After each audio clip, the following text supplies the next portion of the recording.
langsung jadi pengusaha? Bisa dong, di YEA Indonesia. Inilah keseruan siswa-siswi YEA. Ada selling competition atau Selcom, ada digital marketing competition atau DMC, kemudian ada juga effective promotion competition atau EPC, ada praktek entrepreneur lapangan atau PEL, ada event organizer atau EO, ada home business, dan tentunya masih banyak lagi program lain yang kalah seru. YEA Indonesia, we create entrepreneurs.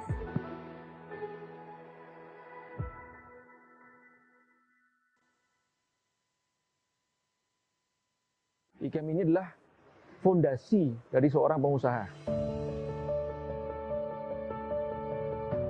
Supaya dia nanti pada saat mau menjalankan bisnisnya, ya, atau sedang menjalankan bisnisnya ini, siap dengan fondasi yang cukup kuat.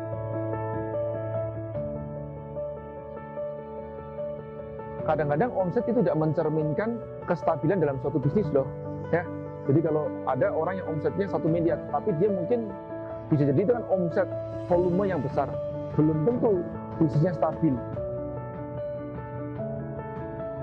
Mungkin dia bermain di komoditas saja.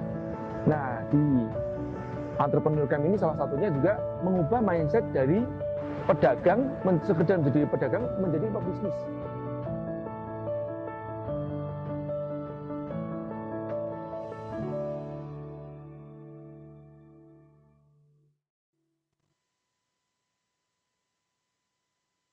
Gara-gara ikut YA virtual, saya malah ngerasa bodoh ya makin kesini.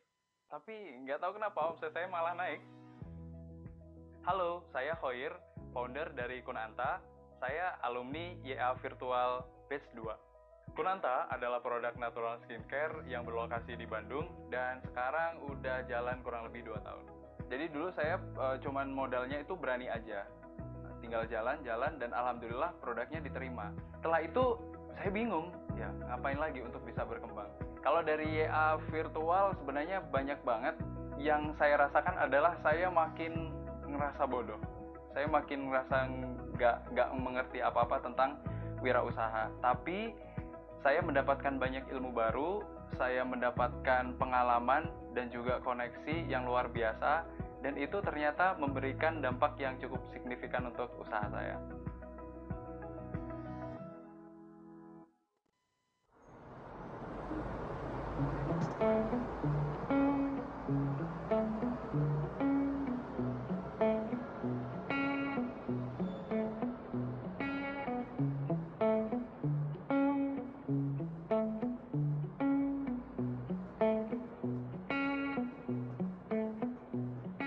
Ku cari tahu tentangmu, tanggal dan tahun lahirmu. Ku pelajari rasi bintang, menebak pribadimu, tokoh kartun favoritmu. Kota Bandung, awalnya sejuk. Gadis-gadis cantik pandai memuju. Pinggangnya ramping, jalannya pun lenggak-lenggok. Tua muda tak tahan menengok.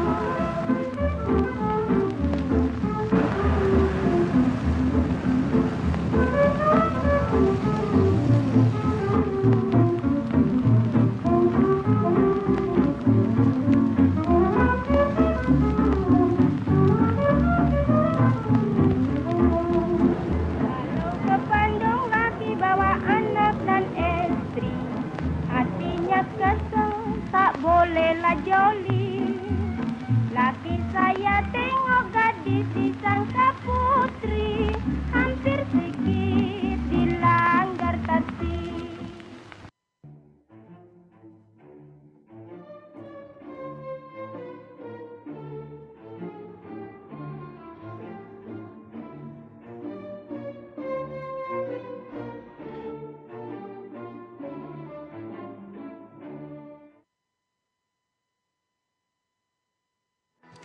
Belajar bisnis 6 bulan bisa langsung jadi pengusaha?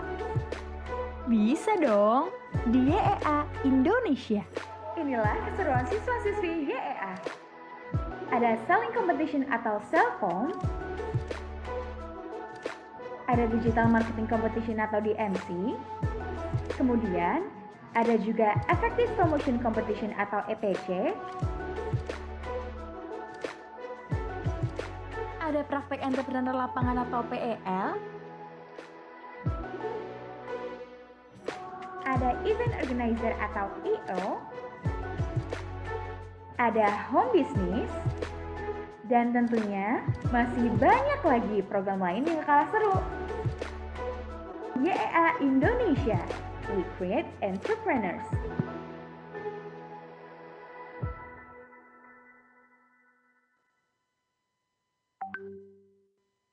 IKEM ini adalah fondasi dari seorang pengusaha.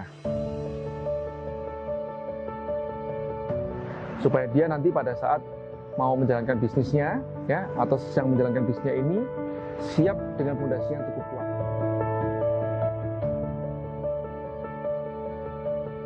Kadang-kadang omset itu tidak mencerminkan kestabilan dalam suatu bisnis loh, ya. Jadi kalau ada orang yang omsetnya 1 miliar, tapi dia mungkin bisa jadi dengan omset volume yang besar, belum tentu bisnisnya stabil. Mungkin dia bermain di komoditas saja. Nah, di entrepreneur camp ini salah satunya juga mengubah mindset dari pedagang, sekedar menjadi pedagang, menjadi pebisnis.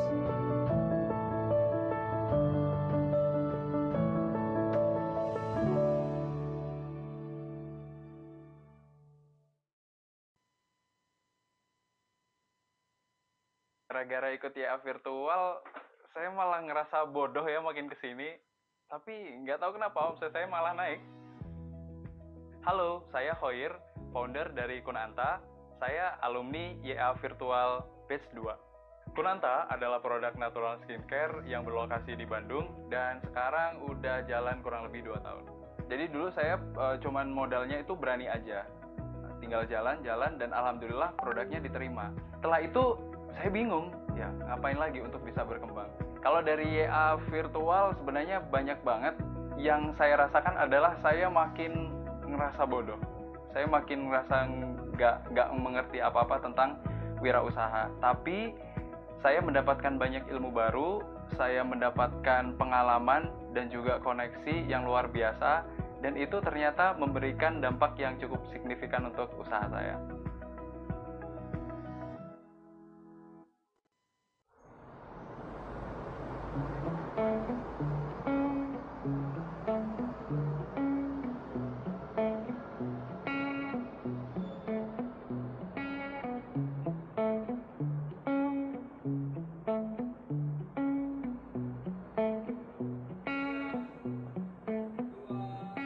Ku cari tahu tentangmu, tanggal dan tahun lahirmu. Assalamualaikum warahmatullahi wabarakatuh. Selamat malam teman-teman semua. Bisa mendengar suara saya dengan baik? Boleh diacungkan dulu jempolnya kalau terdengar jelas. Kalau belum terdengar jelas boleh dibantu dikonfirmasi lewat fitur chat. Aman ya Mbak Oke, Mas Zain, Kang Zain sudah memberikan jempolnya. Mbak Fadilah sudah angkat tangan, berarti sudah terdengar jelas suara saya. Terima kasih untuk konfirmasi yang diberikan. Sekali lagi kami ucapkan selamat datang dalam acara YEA Talk Indonesia. Oke teman-teman, gimana kabarnya hari ini? Malam hari ini sehat semua ya teman-teman ya? Kami doakan semoga teman-teman yang ada di rumah dan juga keluarga tanpa terkecuali senantiasa dalam keadaan baik, senantiasa dalam keadaan sehat baik jiwa maupun raganya. Sekali lagi kami ucapkan selamat datang dalam acara YEA Indonesia Talk. YEA Talk merupakan program YEA Indonesia sebagai dedikasinya untuk anak-anak muda, dipersembahkan dalam bentuk webinar yang menjadi tempat berbagi informasi serta diskusi mengenai bisnis dan juga pengembangan diri. Tema YEA Talk pada malam hari ini adalah Dealing with Life Crisis, passion aja nggak cukup, bahagia juga perlu. Nah kayaknya menarik banget ya materi kita hari ini. Gimana nih teman-teman yang ada di rumah merasa penasaran, semakin penasaran atau gimana nih? Mbak Suci udah ngangguk-ngangguk. Mbak Fadilah masih raise hand nggak pegel itu Mbak? Boleh diturunkan raise hand-nya. Oke, perkenalkan sebelum kita masuk ke acara atau agenda berikutnya, izinkanlah saya untuk memperkenalkan diri saya terlebih dahulu, teman-teman. Nama saya Safia Pramudani, teman-teman bisa memanggil saya dengan Safia atau Via juga boleh biar lebih gampang. Dan izinkanlah Via untuk memandu jalannya acara webinar pada malam hari ini. Sebelum kita lanjut nih, Via juga pengen ngobrol sama teman-teman yang ada di rumah, boleh ya? Ada Mbak Suci, ada Mbak Anissa, ada Mbak Fadilah, ada Mbak Waode, ada Mbak Nazwa kok ini ya, bayangan doang kayaknya. Ada juga Mbak Leli, tapi kok cewek semua ya, ahi-ahinya kemana coba? Mas-mas yang masih dimatikan kameranya boleh dinyalain dulu, kita ngobrol dulu sebelum acara kita dilanjutkan. Apakah ada yang muncul? Oke, ada Mas Muhammad Fikri Rahman. Terima kasih, selamat datang Mas Fikri. Panggilnya Mas Fikri bener ya? Sip, Mas Fikri sudah menyalakan kameranya. Mas Aldi, oke. Halo Mas Aldi, apa kabar, sehat? Halo Teh Sofia. Sehat ya, alhamdulillah. Ini Aldi di rumah Mas Aldi? Oke, agak kurang jelas ya di studio, boleh nanti untuk audionya diperbaiki sedikit biar nanti bisa langsung ngobrol sama pemateri kita untuk tanya jawab secara langsung. Terima kasih Mas Aldi, terima kasih sudah hadir tepat waktu. Nah, ada juga Mbak Farida. Halo Mbak Farida, sehat Mbak Farida? Halo, Mbak Farida bisa mendengar suara Via dengan baik? Halo. Halo Mbak Farida, nih online Bisa dari mana dengar. kalau boleh tahu Mbak Farida?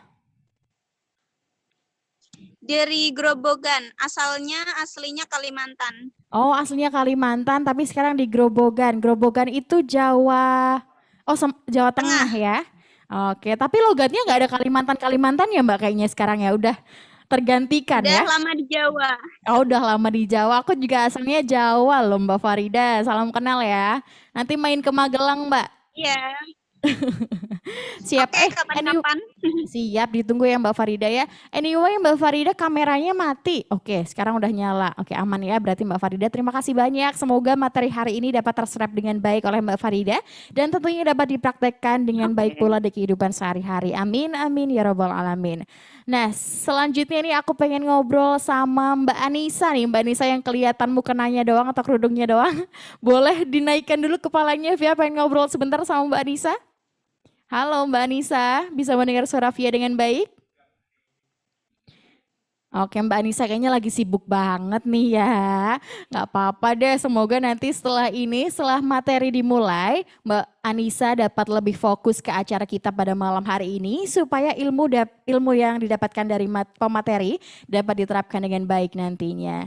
Oke, terima kasih teman-teman atas obrolan yang luar biasa. Sekali lagi kami doakan semoga teman-teman senantiasa dalam keadaan sehat, baik raga maupun jiwanya. Amin. Oke, teman-teman, sebelum kita lanjut ke agenda berikutnya, izinkanlah Via untuk membacakan atau menyampaikan beberapa rules selama webinar ini dilaksanakan. Kita masuk ke poin atau peraturan atau rule yang pertama. Peserta dapat bertanya kepada narasumber melalui fitur chat yang ada di Zoom Meeting. Pertanyaan bisa mulai dituliskan dari sekarang dan akan dijawab pada sesi tanya jawab nantinya. Oke, clear teman-teman. Jadi teman-teman silakan apabila sekarang juga udah ada pertanyaan nih di kepala teman-teman, boleh langsung diketikkan di fitur chat dan nanti akan dijawab oleh pemateri kita pada malam hari ini. Poin kedua, teman-teman selaku peserta atau audiens dimohon untuk tidak berkata kasar, mencemooh, dan juga menyinggung isu sara. Clear ya untuk poin yang kedua teman-teman. Kita lanjut ke poin yang ketiga. Kamera teman-teman wajib untuk dinyalakan selama webinar berlangsung.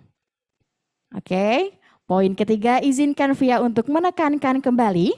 Kamera masing-masing dari peserta dimohon untuk dinyalakan selama webinar berlangsung. Selama kamera lagi. Udah serius-serius salah. Oke, clear ya teman-teman ya. kita boleh cek dulu nih tim fasilitator. Barangkali ada yang masih belum nyalain kamera. Kita langsung kick ya ini ya.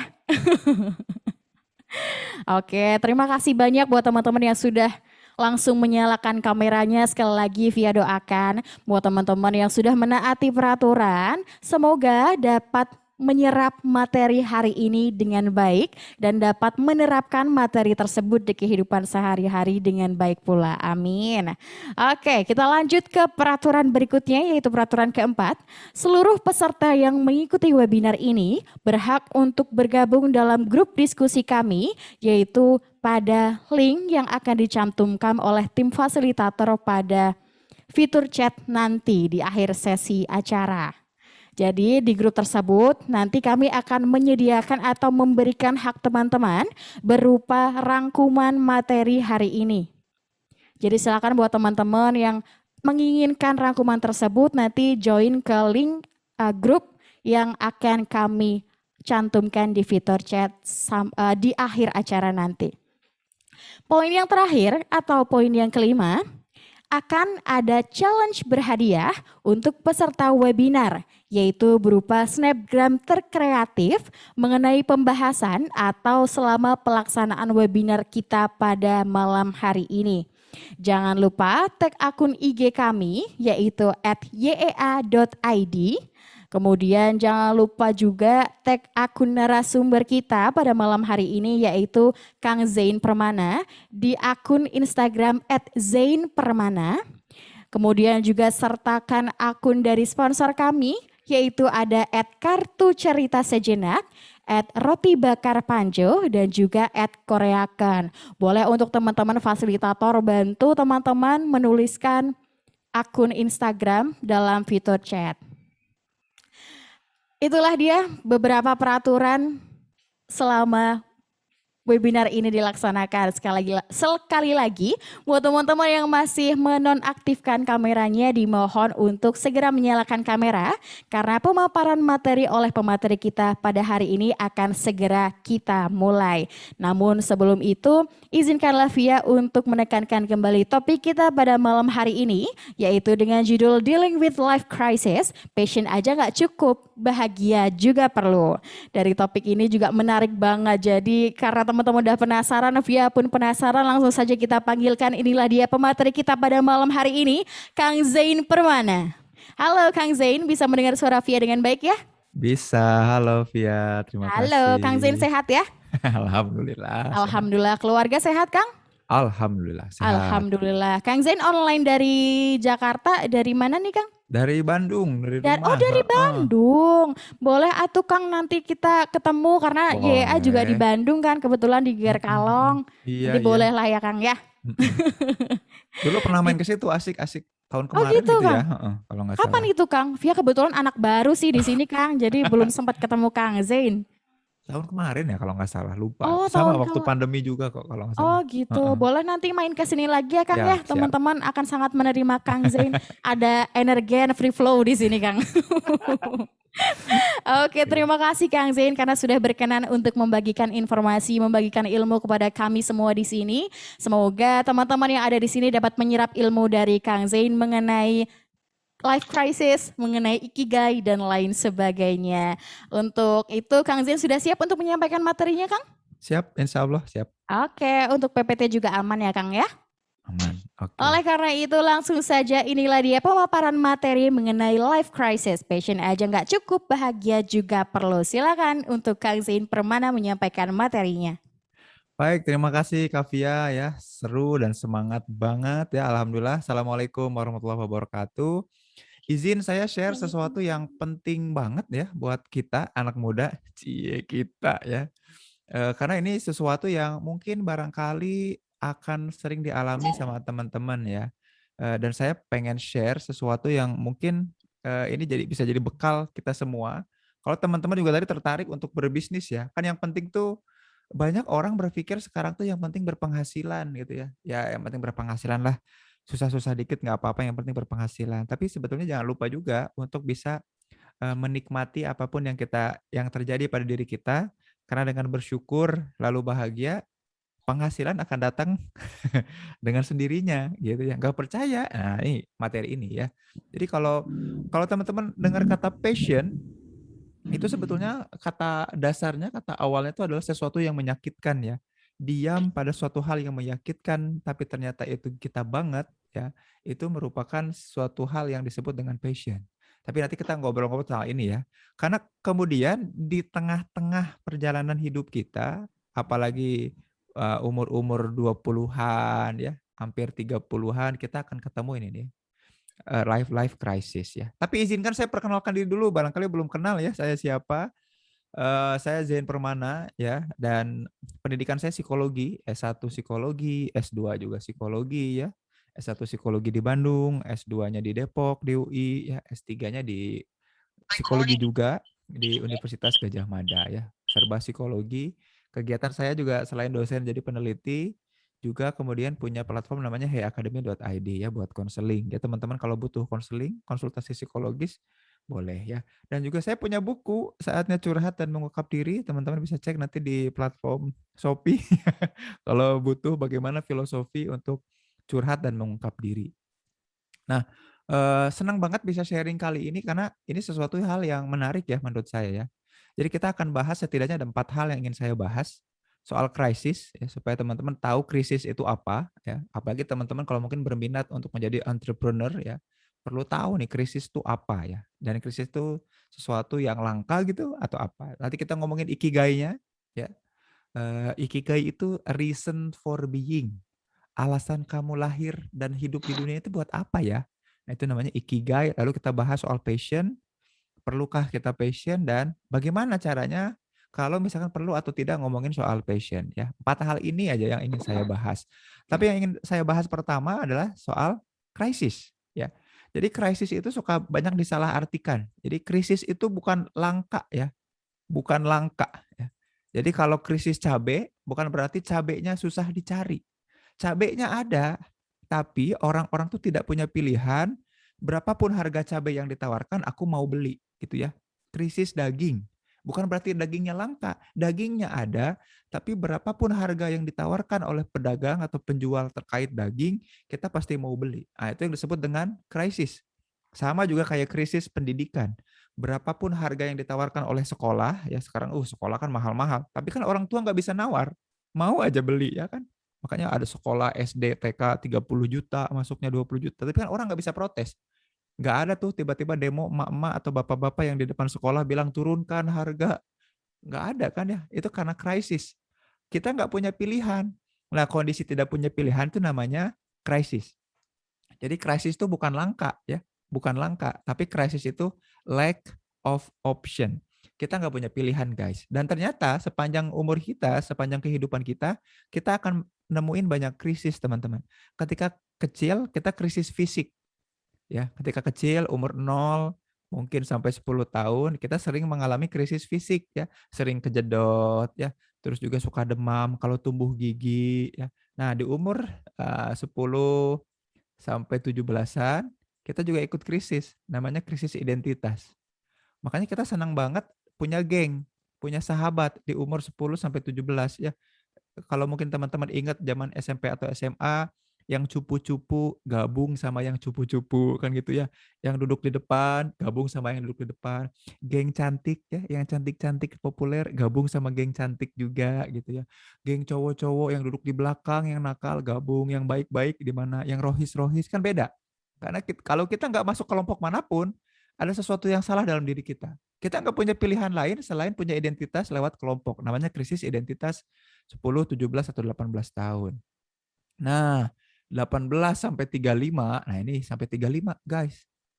Ada namanya QLC, Quarter Life Crisis.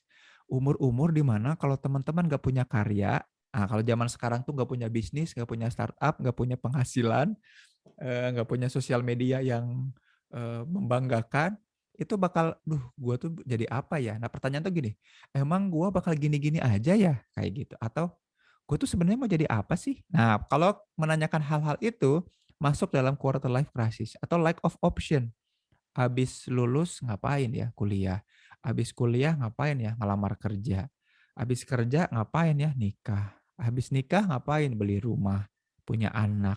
Jadi kita kayak yang nggak punya pilihan. Padahal kita berhak menentukan pilihan kita sendiri. Itu namanya krisis. Ya, mudah-mudahan sampai sini jelas ya.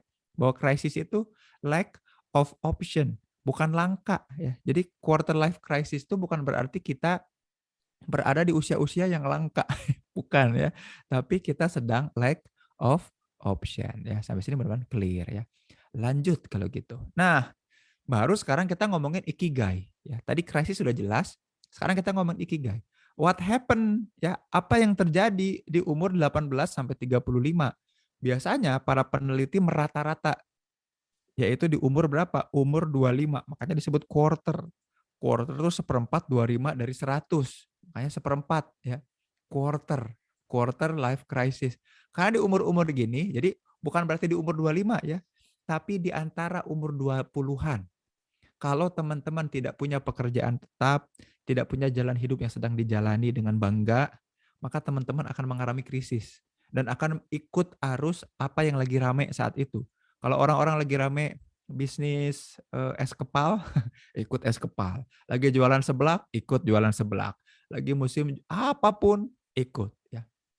Makanya kita jadi salah satu promotor, orang yang suka ngepromote hal-hal yang sedang yang sedang mainstream gitu. Kalau kita ternyata ini ikut KLC sama kayak krisis identitas, kita nggak punya pilihan lain selain gabung ke sebuah kelompok tertentu gitu ya. Nanti udah tua juga ada ya namanya midlife crisis ya. Ada mitos-mitos kayak puber kedua dan lain-lain ya, misalkan umur 50, umur 40 ke atas, 40 generativity crisis, 50 midlife crisis ya. 60 postmortem atau pramortem crisis ya. Udah nyaris meninggal, omongannya tentang kematian aja tuh kayak gitu ya. Nanti kita akan ngadapin itu. Nah, kebetulan kan kita lagi ada di fase ini nih, quarter life crisis ya. Nah, biasanya itu disebabkan karena kita menanyakan hal ini nih. Reason for being. Alasan kita di hidup di dunia tuh ngapain? Jadi yang paling krisis di kehidupan kita adalah ketika apalagi di quarter life crisis adalah ngomongin soal ikigai. Ikigai itu ya posisi di tengah ini nih. Menemukan titik keseimbangan. Nah, ini saya kenal konsep ini tahun 2010 apa 11 gitu ya. Waktu itu saya dimintai bantuan untuk jadi konsultan sebuah perusahaan Jepang yang baru mau membangun pabrik di Cikarang. Saya nemu konsep ini karena si bos-bosnya, direkturnya kan dari sana, dari Jepang. Dia cerita soal ini, ikigai. Reason for being ya. Nah, perlu teman-teman tahu bahwa ikigai ini terdiri dari banyak lingkaran-lingkaran ya. Jadi lingkarannya kita lihat yang besar-besar dulu ya. Yang besar-besar dulu. Jadi kalau kita ngerjain apa-apa yang kita suka dan kemudian kita terampil dalam ngerjainnya, itu hobi katanya atau passion. Dibilangnya gitu ya, di ikigai itu kegemaran. Jadi kita suka main game dan kita jago main gamenya. Kita punya hobi main game gitu ya. Cuman puas tapi merasa nggak berguna. Ngapain main game terus? Bakal jadi apa? Gitu. Ini nggak nyampe ikigainya karena berada di arsiran yang ini. Di hobi, di kegemaran. Gitu ya. Sampai sini clear ya soal kegemaran ya. Tapi ada juga yang kemudian kita suka ngerjain sesuatu itu. Ya. Kita suka ngerjain sesuatu itu. Dan dunia membutuhkannya. Yang kita suka kerjain, dunia membutuhkannya. Nah, kita punya misi di situ. Ya. Kita mungkin gembira, senang bisa bantu orang karena orang membutuhkannya. Tapi misalkan kita bantu orang misalkan nyeberangin jalan gitu ya. Kita senang bantu orang untuk bisa bantuin ya itu ya nyeberangin jalan, nganter-nganter orang gitu ya. Tapi nggak dibayar karena itu misi hidup kita. Nah, makanya senang tuh ya relawan-relawan crowdfunding itu kan dapat uangnya, dapat fundingnya kan dari donatur. Yang kerjanya biasanya relawannya, orang-orang yang misi hidupnya tuh kuat. Aku ingin, ya kan relawan-relawan tuh kayak gini, on mission, dia dalam misi. Dia gembira, mantap, tapi nggak mikir kekayaan. Orang-orang yang ikhlas, orang-orang relawan-relawan itu kan orang-orang yang ikhlas. Orang-orang yang nggak dibayar, tapi dia punya misi hidup untuk bantu orang. Gitu. Nah, kebanyakan orang bukan ada di misi ya. Misi itu kalau orang lewat ya, misi gitu ya, garing ya.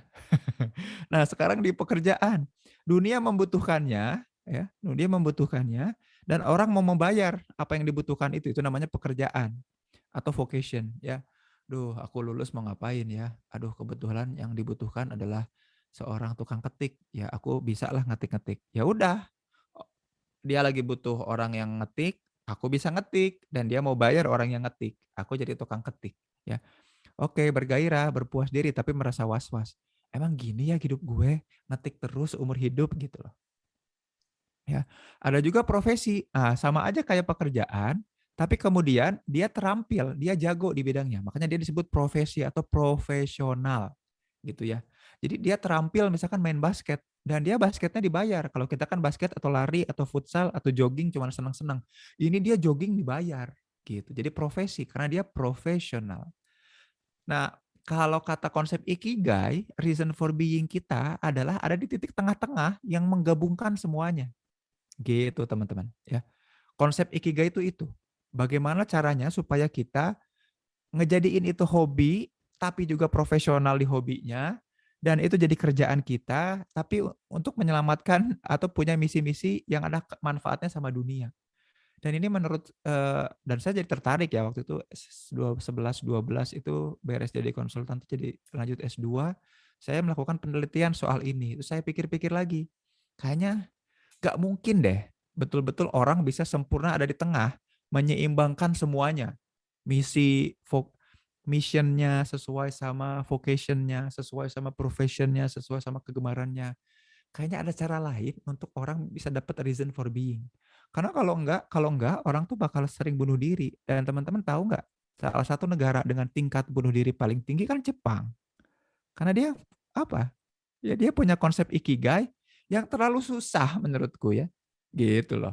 Jadi kalau teman-teman ngejar ikigai, ya, jadi kan ini datang filosofinya dari Jepang. Seolah-olah keren ya kalau kita pikir-pikir, ini benar juga nih gambar. Tapi bisa nggak kita nyampe titik ikigai kan nggak mungkin.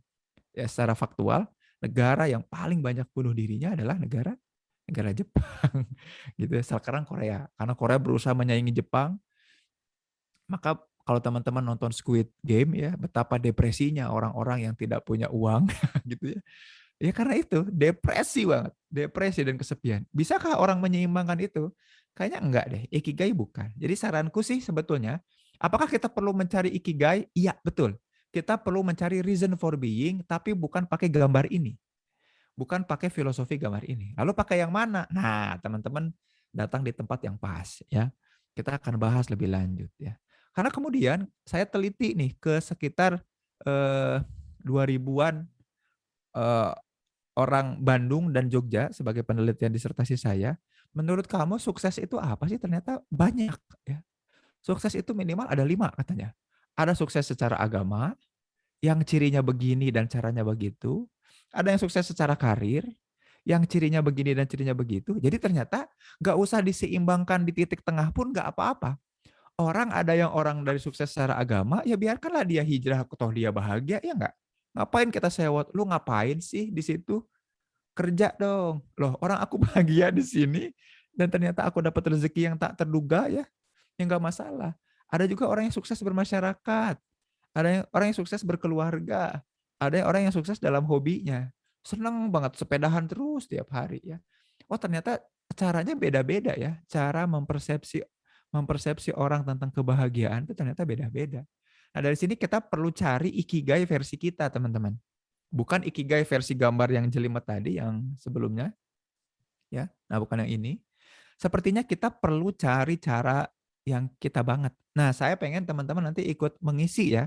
Jadi mudah-mudahan teman-teman di sekitarnya udah ada alat tulis ya untuk dicoret-coret atau diketik-ketik supaya teman-teman juga bisa make sure gua ini kira-kira reason for being-nya ada di mana ya gitu. Kita nggak usah pakai gambar ini ya, karena kemudian gambar ini ya tadi ya konon jadi filosofi orang Jepang, tapi ternyata terkait work-life balance, pekerjaan, ini nggak masuk di kehidupan orang Jepang. Ikigainya ini nggak dapet ya, ada apa nih gitu. Nah, maka kita perlu cek lagi nih. Seringkali kita nganggap bahwa passion itu sesuatu hal yang baik ya. Kita diajak untuk kenal passion kita apa. Dan kita banyak dipertontonkan dan perlihatkan orang-orang yang dengan passionnya kemudian bisa bilang, be yourself aja. Mereka enak ya, udah nemu passionnya. Dan kalau ditanya passion, kita bingung ya, kira-kira passion kamu apa sih? Passion gue musik. Oke, pernah bikin lagu? Enggak. Bisa main musik? Enggak. Jadi passion kamu di musik tuh apa? Ya aku senang denger musik aja, itu bukan passion. Itu minat ya. Aku berminat untuk musik gitu ya. Jadi jangan samakan passion dengan minat gitu ya. Aku suka menggambar, aku senang melukis. Ada lukisannya? Ada. Bisa dijual nggak? Enggak. Lebih bagus dari lukisan orang nggak? Nggak tahu, belum pernah ngebandingin. Oh itu bukan passion. Itu bukan passion. Ya, itu bukan passion. Itu hobi yang kamu suka kerjakan. Ya, itu bukan passion. Terus juga aku suka fotografi, bikin video. Oke, ada nggak pernah ada nggak orang yang ngebayar kamu secara serius dalam proyek videografi atau minta kamu motoin dan terus kamu dibayar? Enggak juga. Apakah berarti harus dibayar ya, Kang Zen? Ya enggak juga. Ya pengen tahu. Kalau kamu bahagia, emang bisa nggak hidup dari situ? Dari moto? Enggak juga sih. Terus kamu harus ngelamar kerja? Iya. Melakukan pekerjaan yang enggak kamu suka? Mm-mm. Terus apakah itu passion? Juga bukan ya. Apakah main game? Ya, iya, passionku main game. Oke, apakah kamu hebat di bidangnya? Push rank, push rank, push rank sampai level tertinggi? Enggak juga. Dibayar? Enggak juga. Jadi saya dulu pernah nyobain, saya pengen banget bisa jadi gamers. Alhamdulillah tahun 2013-14 tuh 2 tahun, saya seriusin main game namanya Mini Warriors ya. Sebuah game perang-perangan, strategi dan perang-perangan. Dan saya nomor 1 di Asia Tenggara. Habis itu direkrut untuk jadi beta tester dari game itu. Setiap bulannya dibayar antara 2 sampai 4 juta untuk main game. Alhamdulillah, jadi waktu itu tiap kali istri saya bilang, "Ngapain sih, Pak, main game terus?" "Lagi kerja." Nah, jadi saya tiap bulan diminta laporan untuk nge-report bug ya. Kan asik. Tapi teman-teman yang suka main game kayak gitu nggak? Kalau nggak, you are wasting your time. Kebayang nggak sampai sini? Ya, kalau kita main game, terus gamenya nggak bisa lebih baik dari orang lain, apalagi nggak sampai dibayar, we are wasting our time. Ya, kecuali kita mampu dan mau memang niat untuk sampai ke situ. Ya. Nah, hal-hal ini saya lakukan ya.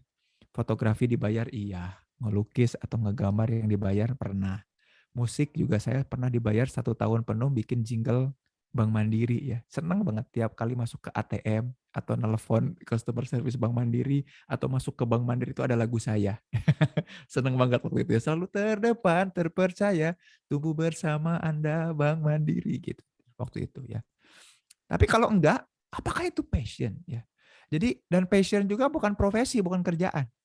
Passion saya jadi dokter. Itu kerjaan ya, bukan passion, bukan ikigai. Jadi apa passion kita ya? Jadi kita perlu bedakan mana minat atau kepengen kita ya, mana bakat ya. Minat ini kepengen kita, guys. Ya, aduh aku kepengen jadi ini, kepengen jadi itu. Itu kepengen, namanya minat, bukan passion tadi ya. Passionnya musik, pengen jadi artis soalnya. Passionnya bisnis, pengen punya startup. Itu minat, minat. Ya. Yang perlu kita cari kemudian bukan soal minatnya, tapi apakah align antara minat dengan bakat kita. Bakat itu apa? Sesuatu yang kita punya dalam diri, yang kemudian kalau kita lakukan, itu lebih mudah, lebih expert, lebih enjoy dilakukan oleh kita, dan bisa dibayar sama orang lain. Nanti kita akan bahas lebih lanjut di situ ya. Nah, makanya problem kita tuh sebetulnya bukan soal bisnis apa, kegiatan apa, kerjaan apa. Problem kita tuh nggak tahu kita ada di mana, teman-teman. Kita tuh nggak tahu ada di mana. Jadi problem kita tuh bukan soal goals. Bukan soal goals. Atau bukan soal tujuan. Bukan. Ini bukan problem kita. Problem kita adalah nggak tahu kita ada di mana, guys. Contoh misalkan ya. Kalau kita ada di sini, kita mau ke sini, gampang ya. Tinggal pakai aplikasi apapun, kita set destinasi ini, kita arahkan ke sana, ada maps-nya. Udah, gampang ya. Tapi kalau kalau kita nggak punya tujuan, kira-kira masalah nggak? Ternyata nggak masalah. Kita tinggal tunjuk aja mau kemana. Ya, kita lagi ada di rumah, mau kemana pun bebas. Kita tinggal tunjuk aja, gampang. Jadi nggak masalah. Nah, yang jadi masalah tuh kayak gini, guys. Ya, yang masalah tuh kayak gini. Kita mau ke sini, tapi kita nggak tahu kita di mana. Kita nggak tahu kita siapa. Maka tersesat, ya, tersesat, guys. Tersesat itu adalah kondisi bukan kita nggak tahu di mana tujuan, bukan. Tapi kondisi di mana nggak tahu kita ada di mana. Permisi Pak, kalau mau ke Masjid Al-Ikhlas di mana ya? Nah, Kan kita tahu mau kemana, tapi kita nggak tahu lagi ada di mana. Maka tersesat tuh lagi nggak tahu di mana diri kita. So quarter life crisis, kehilangan ikigai, reason for being, adalah kehilangan atau tidak kenalnya kita sama diri kita. Gitu. Gampang banget nunjuk bisnis mah gampang. Bisnis fashion, bisnis makanan, bisnis merchandise, bisnis clothing, gampang nunjuk sesuatu tuh gampang. Tapi pertanyaannya, align atau sesuai sama kita enggak? Jadi problem kita tuh kenal sama diri kita enggak? Kalau kita kenal sama diri kita, ya udah aman, enak. Apapun yang kita kerjakan jadi cuan. Sekali lagi ya, kalau kita kenal sama diri kita, apapun yang kita kerjakan jadi cuan. Kalau kita ngikutin yang lain, pusing kita. Tiap minggu, tiap hari ngikutin tren. Orang lagi rame jualan apa, kita ngikut. Orang lagi rame senang apa, kita ngikut. Wow, sampai kapan kayak gitu ya? Nah, pertanyaannya sampai kapan kayak gitu? Itu juga pertanyaan ikigai, reason for being. Gitu. So, apa yang bisa kita lakukan? Nah, teman-teman silahkan keluarkan alat tulisnya. Yuk, kita mulai, kita coba. Teman-teman tinggal bikin di kertas yang teman-teman udah pegang, atau teman-teman boleh tuliskan mungkin di kolom chat kalau teman-teman nggak punya. Tapi teman-teman perlu ngerekam ini ya, menuliskan atau mendokumentasikan hal ini. Bikin 3 kolom di kertasnya ya. Boleh kertas dibagi 3 kolom kayak gini, seret dibagi ya. Pertama kita fokus ke kolom yang kiri dulu guys. Ya, teman-teman kita fokus di kolom kiri dulu. Teman-teman itu kalau lagi nongkrong atau ketemu orang ya, paling senang itu ngomongin apa? Paling senang tuh ngebahas apa? Tulis minimal 5. Kalau belum 5 paksa sampai 5. Yuk tuliskan. Jadi ini kita lagi nyari ikigai versi kita ya, versi Indonesia yang lebih indigenous, yang lebih lokal. Teman-teman kalau lagi nongkrong atau lagi baca atau kalau orang ngomongin itu, teman-teman ikut tertarik. Nah, teman-teman tuh paling senang ngomongin apa ya? Tuliskan. Minimal 5 ya. 1 apa? 2 apa?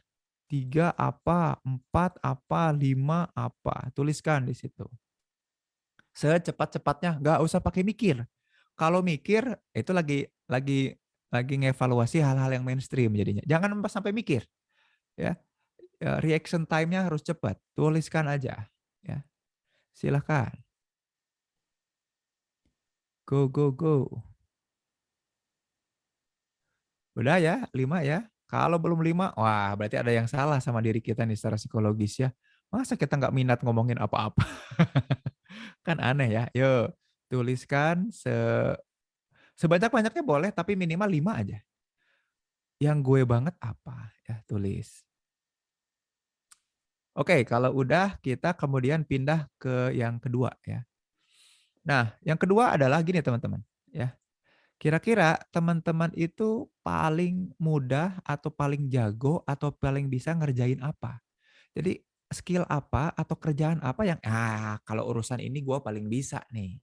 Oh, kalau ngelakuin ini gue paling bisa. Apa aja? Harus 5 juga? Iya, minimal 5. Tuliskan. 1, 2, 3, 4, 5. Tuliskan. Gua paling bisa ngerjain apa ya? Nyapu. Oke, tulis nyapu gitu ya. Gua paling bisa apa? Senyum. Pokoknya kalau yang lain pada cemberut, gua yang paling bisa senyum. Oke, paling bisa apa lagi? Tulis. Paling bisa masak, bikin ini, bikin itu. Oke, tulisin aja. 5 hal. Tadi senang ngomongin apa dalam bentuk topik ya. Nah, sekarang kira-kira paling bisa ngapain? 5. Gak usah banyak mikir. Langsung tuliskan aja. Salah satu hal yang paling saya ingat dari guru saya soal entrepreneur dan kehidupan adalah be decisive, putuskan dan lakukan. Ya, bukan pikirkan, rencanakan, nggak ada itu. Putuskan, lakukan. Kalau terjadi sesuatu, evaluasi, putuskan lagi, lakukan terus gitu. Build and evaluate, build and evaluate. Teman-teman jangan banyak mikir. Kan teman-teman bukan akademisi ya, tenang aja. Build and evaluate. Build and evaluate. Putuskan, tuliskan, dan nanti kerjakan. Ya, 5 ini udah ya. Nah, terakhir yang kolom selanjutnya adalah teman-teman kira-kira paling nyaman kalau berhadapan sama siapa? Ya.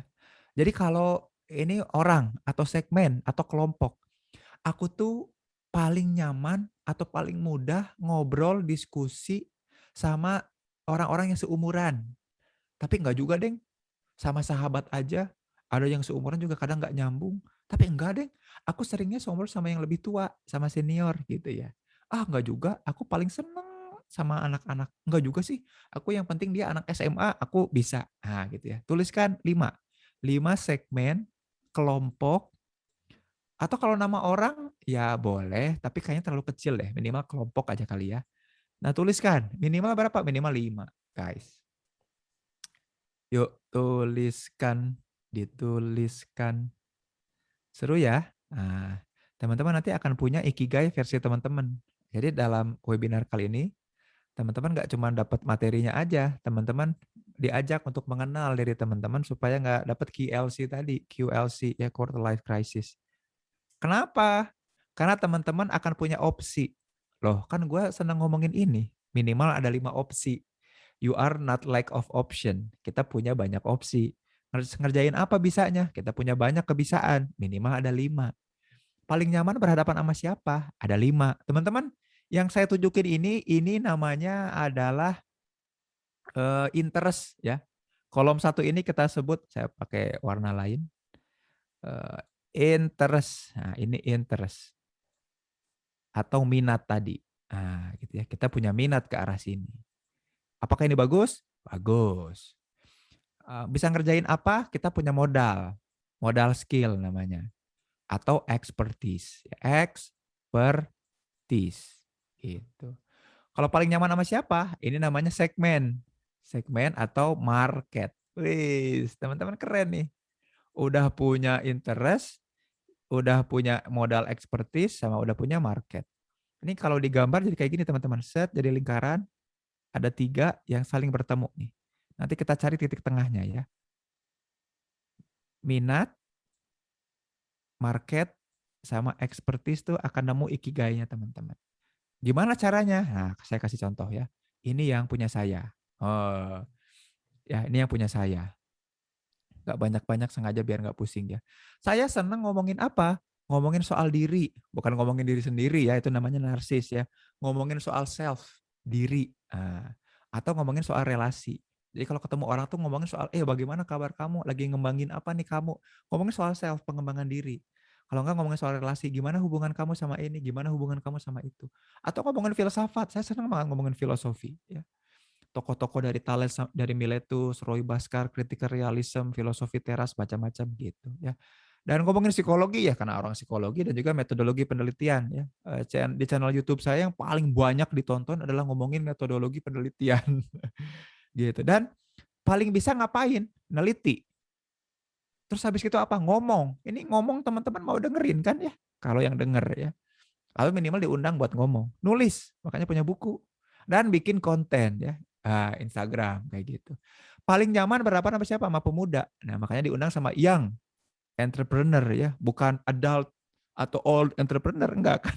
Diundangnya sama yang young. Berarti masih muda. Ngobrol sama akademisi juga, sama para dosen, orang cendekia, pemikir. Dan saya juga suka ngobrol sama anak-anak. Gitu ya. Saya gampang kedekat sama anak di bawah 5 tahun. Dan juga saya senang ngobrol sama emak-emak. Pokoknya emak-emak tuh gampang suka sama saya. Nah, teman-teman, kita bayangkan kita lagi nyari ikigai kita, reason for being kita. Kalau kita telusuri kayak gini, contoh aja ya, contoh. Nah, teman-teman coba lakukan ya. Teman-teman coba lakukan ya. Teman-teman coba lakukan gini nih. Caranya kayak gini. Kalau aku mudah dekat sama pemuda dan senangnya neliti, dan nelitinya tentang diri, yang dibahas ada soal tentang diri, maka kerjaan aku apa? Profesi aku apa? Kebayang nggak sampai sini? Ya, pemuda neliti ngomongin soal diri. Bisa jadi peneliti tentang pemuda, iya saya lakukan. Konsultan pengembangan diri pemuda, iya sekarang saya kayak gitu. Kebayang nggak sampai sini? Itu cara saya nyari diri saya siapa. Dari situ apakah saya punya kerjaan, penghasilan? Gampang banget. Karena saya tahu siapa diri saya. Terus saya ngomongin pemuda juga misalkan ya. Terus saya senang ngomong. Dan ngomongin tentang pengembangan diri. Jadi apa? Bisa jadi trainer, bisa jadi motivator, bisa jadi pembicara webinar kayak sekarang. Udah jadi bisnis tuh. Wow, diundang lagi. Dibayar lagi ngomong di sini. Kebayang nggak sampai sini? Nah, yuk teman-teman coba. Teman-teman buat jalur-jalur kayak gini ya. Boleh dari kiri ke kanan boleh ya. Kalau ngomongin senangnya ngomongin filosofi dan senangnya juga nulis, terus ke akademisi, kira-kira cocok jadi apa? Dosen. Ya udah saya jadi dosen. Emang saya dosen. Kebayang nggak? Asik nggak tuh? Jadi teman-teman nggak akan nemu lagi yang namanya QLC, quarter life crisis. Nggak akan lack of option. Opsi teman-teman banyak. Kalau tadi teman-teman udah nulis 5, dikali 5, dikali 5, teman-teman akan punya 125 pilihan passion teman-teman. Asik ya? Jadi kalau kayaknya di webinar ini saya nggak mau lagi dengar alasan teman-teman, duh aku bingung mau ngapain dalam hidup. Diulik aja lewat ini. Lewat gambar yang teman-teman tulis. Kayaknya nggak mungkin deh, nggak bisa. Gitu ya. Oke? Tapi gimana dong? Kalau misalkan ikutin kayak gini, kan kita butuh usaha yang menghidupi kegiatan sehari-hari gitu. Masa kita mau jadi sapi perah? Tenang ya. Nanti ada tips-tipsnya caranya. Tapi seenggaknya sampai sini paham dulu ya. Jelas dulu ya. Bahwa ternyata inilah Ikigai versi Indonesia teman-teman yang bisa banget teman-teman lakukan karena aku pun melakukannya. Dan udah jadi dan udah dikerjain sama diri sendiri. So apa yang perlu dilakukan selanjutnya setelah ini? Maka ujung-ujungnya kita akan dapat Ikigai versi kita. Bukan yang capek-capek harus nemu misi, harus nemu kegemaran. Berarti kan harus tahu apa yang disuka, harus tahu apakah dunia membutuhkannya, harus tahu ada yang bayar apa enggak, harus tahu keterampilan apa. Enggak usah, cukup 3 aja yang tadi. Ya, passion atau minat ya, minat. Yang ini nih minat, expertise dan market. Yang penting tahu 3 itu aja. Lalu diapakan? Nah, terus mesti gimana diapain? Ya dikenali diri kita. Kita mulai coba latihan pakai rumus 4E. Kalau teman-teman udah kenal dengan 3 kolom tadi, market, expertise sama minat ya, atau ya minat tadi interest, maka teman-teman diuji cobakan satu-satu. Jadi cari mana yang paling mudah teman-teman lakukan. Mana yang paling mudah teman-teman lakukan. Mana yang paling mudah teman-teman lakukan, mana yang paling mudah teman-teman lakukan, cek dulu. Saya paling mudah ngapain di sini? Saya paling mudah neliti kayaknya susah nih. Nulis juga agak berat nih. Bikin konten harus riset. Saya paling mudah ngomong. Oke, dilatih terus ngomongnya. Ngomong, terus latihan ngomong, latihan berbicara, latihan public speaking, latihan ngomong ke audiens A, latihan ngomong ke audiens B. Saya latihan terus ngomong sampai saya evaluasi setelah rutin latihan ngomong, apakah ngomongnya saya bikin saya enjoy apa enggak. Kalau ternyata teman-teman ngomong ini udah gampang buat saya, udah easy buat saya, lalu saya evaluasi bahwa ngomongnya ini enjoy juga buat saya, maka kita lanjutkan ke level selanjutnya. Saya harus cari nih, jadi expert itu saya harus cari orang yang easy dan enjoy di bidang ngomong juga. Lalu saya bandingkan sama dia. Saya harus cari nih, apakah saya bisa lebih baik dari dia? Atau saya bisa nggak lebih beda dari dia? Kalau saya bisa lebih baik atau lebih beda, maka saya jadi expert. Dan ternyata seorang Zen Permana expert juga. Dia hal-hal ngomongin pengembangan diri, relasi, psikologi. Gitu. Sampai sekarang kerjaan saya gitu, diundang buat ngomong. Diundang itu artinya kita udah dibayar, teman-teman. Saya diundang, dibayar, diapresiasi, dikasih penghargaan, di-earn. Kalau 4-4-nya terpenuhi di bagian ngomong tadi, berarti inilah bisnisku, inilah ikigaiku. Selesai. Kang, pertanyaannya gini, gimana kalau easy tapi ternyata nggak enjoy? Cari lagi yang lain. Bikin list lagi yang lain. Lihat lagi list sebelumnya. Gitu loh. Ya, saya lagi nyoba nulis nih. Nulis easy dan enjoy nggak? Jadi buku. Ngerjain konten. Di-endorse. Ini semuanya udah saya lakuin. Neliti, dibayar teman-teman saya jadi konsultan di perusahaan-perusahaan startup besar. Tentang leadership, tentang data, tentang pengembangan diri. 4-4-nya udah saya latih. Udah saya ajak sampai level earn semuanya. Dan semuanya jadi bisnis saya. Jadi kalau teman-teman bilang, bisnis harus dimulai dari mana ya? Harus cek market. Harus cek pasar. Kalau saya, mazhabnya dari sini. Percuma kita ngecek pasar, tapi nggak tahu diri kita bisanya apa. Nggak dieksplor kebisaan kita apa, percuma. 4-4-nya ini udah saya eksplor dengan baik. Ada satu level lagi yang lagi saya latih, yaitu counseling. Counseling ini saya bikin platformnya namanya Hey Academy. Saya jadi ketua praktisi. Perkumpulan Praktisi Konseling Indonesia. Jadi ketuanya saya sekarang. Terus saya bikin dan udah mengkonseling selama 2 tahun ini lebih dari 20.000 kasus atau klien di konseling.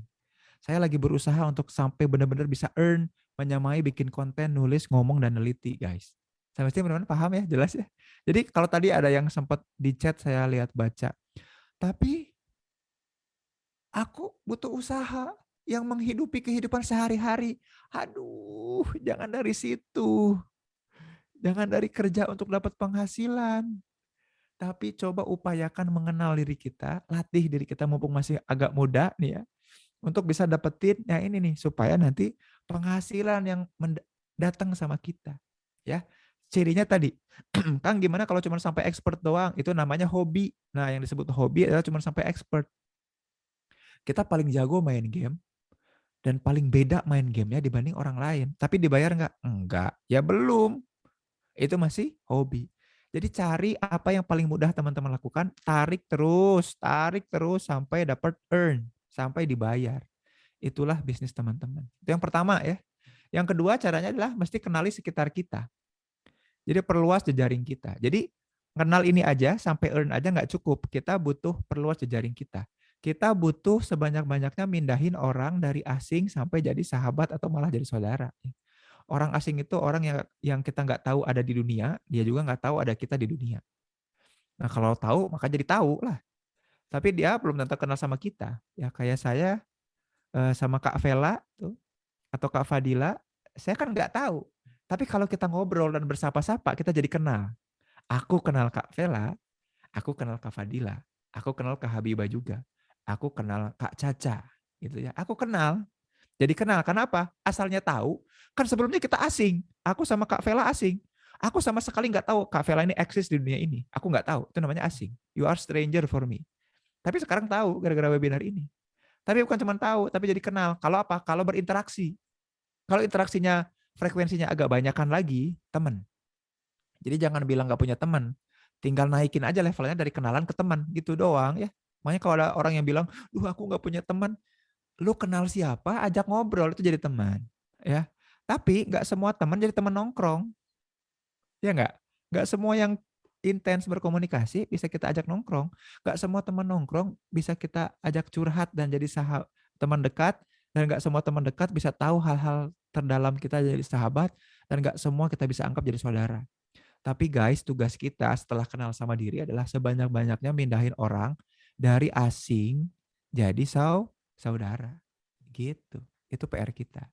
Nah, dengan banyak mindahin orang ini, kita makin kenal juga sama diri kita. Kita makin tahu siapa diri kita. Ya. Begitu, guys. Lalu kemudian apa yang perlu dilakukan lagi? Ambil peran. Jadi ketika udah membuka banyak jejaring pertemanan, ikut YEA nanti ya batch 2 virtualnya, atau nanti kalau nggak virtual offline-nya ikutan juga. Wah, seru prakteknya dan macam-macamnya. Banyak orang-orang dengan produk-produk keren ya. Itu kemudian kita harus ambil peran dong. Dimanapun kita hadir, kita ngambil peran. Kita perlu apa? Perlu berpengaruh. Ya, bisa jadi kita punya peduli besar sama orang lain, tapi gara-gara pengaruh kita kecil, apa yang terjadi? Jadi lingkaran yang kuning itu lingkaran peduli, kita punya peduli yang gede, tapi pengaruh kita kecil. Alih-alih kita naikin pengaruh kita malah cupu, pengecut, malah nurunin peduli kita. Jangan jadi orang-orang yang kayak gini. Orang-orang yang pedulinya gede, tapi pengaruhnya kecil, cenderung apatis, yaitu nurunin pedulinya sama orang lain. Jangan dong, naikin peduli kita. Jadi udah punya jejaring pertemanan yang banyak, peduli sama mereka, naikin pengaruh kita sama mereka. Jadilah orang-orang yang berpengaruh. Yang berpengaruh tuh gimana? Yang bisa ngasih solusi. Nah, jualan, entrepreneur adalah orang. Jadi begini ya, bisnis itu bukan dagang. Bisnis itu aktivitas ngasih value ke orang lain lewat solusi-solusi yang kita punya. Kalau seorang Zen Permana, aktivitas hariannya adalah ngasih solusi ke orang lain supaya bisa finding the right way to think about things, untuk ngembangin dirinya, ngembangin personality-nya, itu jadi solusi buat orang jadi bisnis, guys. Inilah bisnis seorang Zen Permana. Jadi jangan tanya, Kang Zen bisnis? Iya. Jualan apa? Kok sereceh itu pikiran jualannya? Enggak. My business is my activity to giving value and solution to others. Siapa others-nya? Others-nya yang segmen tadi. Kita lihat segmen saya siapa. Segmen saya lihatnya di mana? Yang ini guys. Pemuda, akademisi, anak-anak, emak-emak juga. Gitu. Itu my segmen. Jadi kan bisnis. Mudah-mudahan sampai sini clear ya, jelas ya. Kenali diri, perluas jejaring, dan ambil peran. Ya, gitu guys. Nah kalau udah gitu, kalau ternyata kita nggak ngaruh-ngaruh juga, apa berarti kita butuh support system, butuh organisasi, butuh platform tempat ngebuang jatah gagal kita, teman-teman. Ya, jadi kapan aku ngerjainnya? Jangan nanti. Kalau nanti keburu entar-entar, keburu apa? Keburu kita udah terjun di masyarakat. Kalau terjun di masyarakat udah keburu gagal, jadinya sampah masyarakat. Ingat, sukses itu habisnya jatah gagal, bukan berhasil sukses itu. Jadi orang itu sukses bukan karena dia berhasil. Orang itu sukses karena memang habis jatah gagalnya. Contohnya Thomas Alva Edison, ya, penemu bola lampu. Banyak diriwayatkan di literatur-literatur dia nemuin bola lampu, percobaannya, eksperimennya sampai 1000 kali.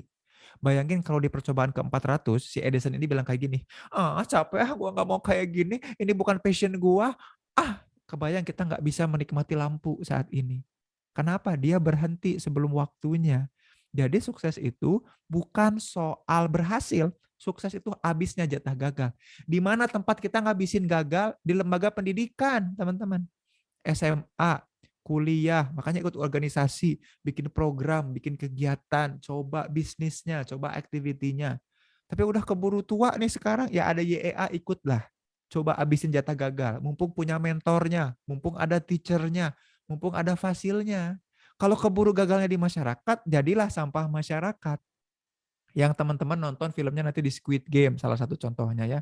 Orang-orang yang gagal akhirnya berhutang dan lain-lain. Sampai sini mudah-mudahan clear ya, jelas ya. Tapi kalau ternyata udah dicoba gagal-gagal terus, aku gimana ya, butuh konsultasi kayaknya, butuh konseling ya. Tapi kebanyakan kita butuh untuk naikin level pengaruh kita sampai setinggi-tingginya, sampai seluas-luasnya, sampai sebesar-besarnya. Ya, bangun kebiasaan melakukan sesuatu yang valuable dan solutif, itulah bisnis kamu. Lalu bangun jejaring pertemanan supaya kita memperluas area wawasan, area pergaulan, area diri kita. Ya, namanya kalau dalam teori-teori psikologi disebut sebagai self-expansion model atau self-expansion teori. Kita tuh memperluas diri kita lewat jejaring kita. Jadi jangan biarkan kita punya musuh. Satu musuh tuh kebanyakan. Tapi 1000 teman tuh selalu sedikit. Ya, gitu. Tapi kalau teman-teman nggak sanggup juga, curhatin aja ya. Baca bukunya Saatnya Curhat dan Mengungkap Diri, bisa teman-teman pesan di Shopee sekalian promosi ya. Dan juga kalau mau konsultasi bisa ke saya atau ada teman-teman saya konselor dan psikolog juga konselor di heyacademy.id ya gitu. Itu aja sih yang bisa disampaikan. Sisanya kita tinggal diskusi, barangkali teman-teman ada yang mau sharing atau curhat tentang aktivitinya atau tentang tulisannya, tapi seenggaknya itu jadi bekal buat teman-teman. Saya kembalikan ke Kak Via ya, untuk kita bisa tanya jawab. Silahkan. Oke, terima kasih banyak Kang Zen, luar biasa materi kita pada malam hari ini ya.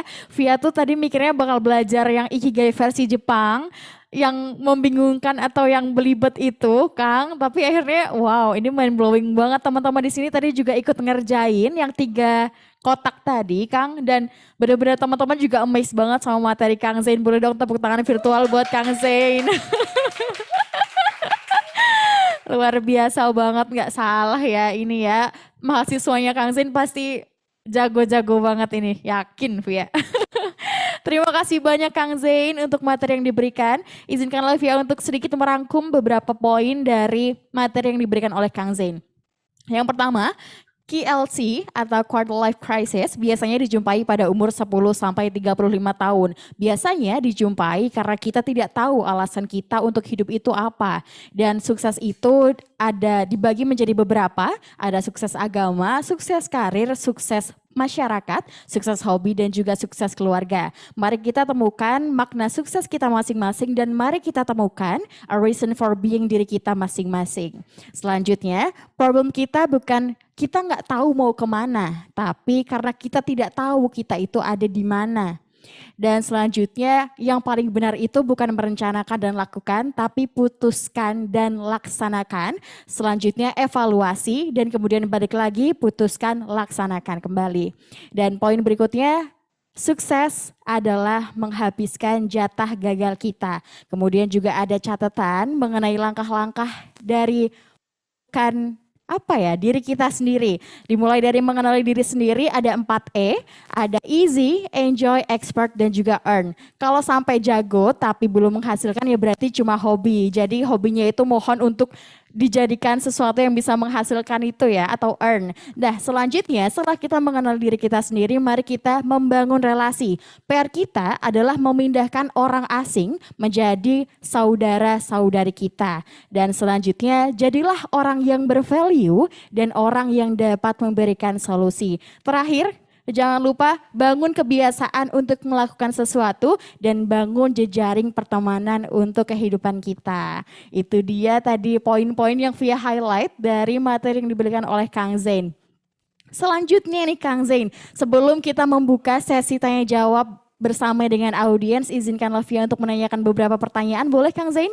Boleh dong. Terima kasih. Yang pertama ini sesimpel Mas? Satu kata yang ada di topik kita hari ini yaitu passion aja nggak cukup, bahagia juga perlu. Kata bahagia nih Kang. Definisi bahagia dari seorang Zain Permana itu apa sih Kang? Nah, sebetulnya gini, bahagia itu kemudian adalah ketika kita bisa berdamai dan menikmati setiap rasa yang muncul dalam kehidupan kita, itu bahagia sebetulnya.